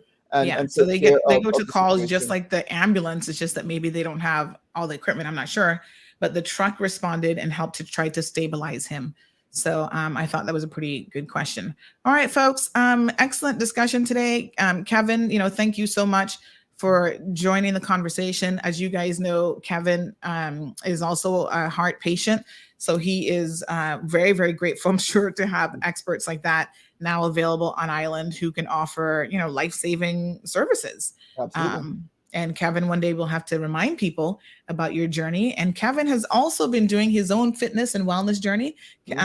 Give us a quick little lowdown on how much you've lost so far. I've lost 25 pounds so far. I am doing keto and intermittent fasting. And so I'm trying to get down to a weight level of about 180 to 190. And then from there, I'll come off of it and then just try to do my best to maintain. So, but yeah, 1.5 months, down 25 pounds, doing very good. So men lose weight so easy. 25 pounds in one. Oh my God. They do say, you all ate the apple first. So since you all ate the apple first, I mean. All right, Kevin, thanks very much. Make sure you guys tune in tomorrow. We do have an expert who's joining us. It is International Drug Overdose Awareness Day. I think that's the name of it. And we're going to be talking about drug addictions. We had someone died yesterday, most likely of a drug overdose. So folks, this is another important issue that we need to be addressing here in our local community. Don't miss a beat. Keep it locked right here on Bobo 89.1 FM. And of course on CMR, bringing you all the latest news as and when it happens. You guys have a fantabulous day. We'll see you tomorrow morning. Thank you for tuning in to another episode of The Cold Hard Truth on Bobo 89.1 FM. Cayman's #1 talk show is live weekdays from 7:30 a.m. Never miss an episode again. Watch anytime on CMR's Facebook and YouTube channels for the latest show episodes. Don't forget to follow us online on our social media channels and visit CaymanMarlRoad.com for all the latest news and community happenings.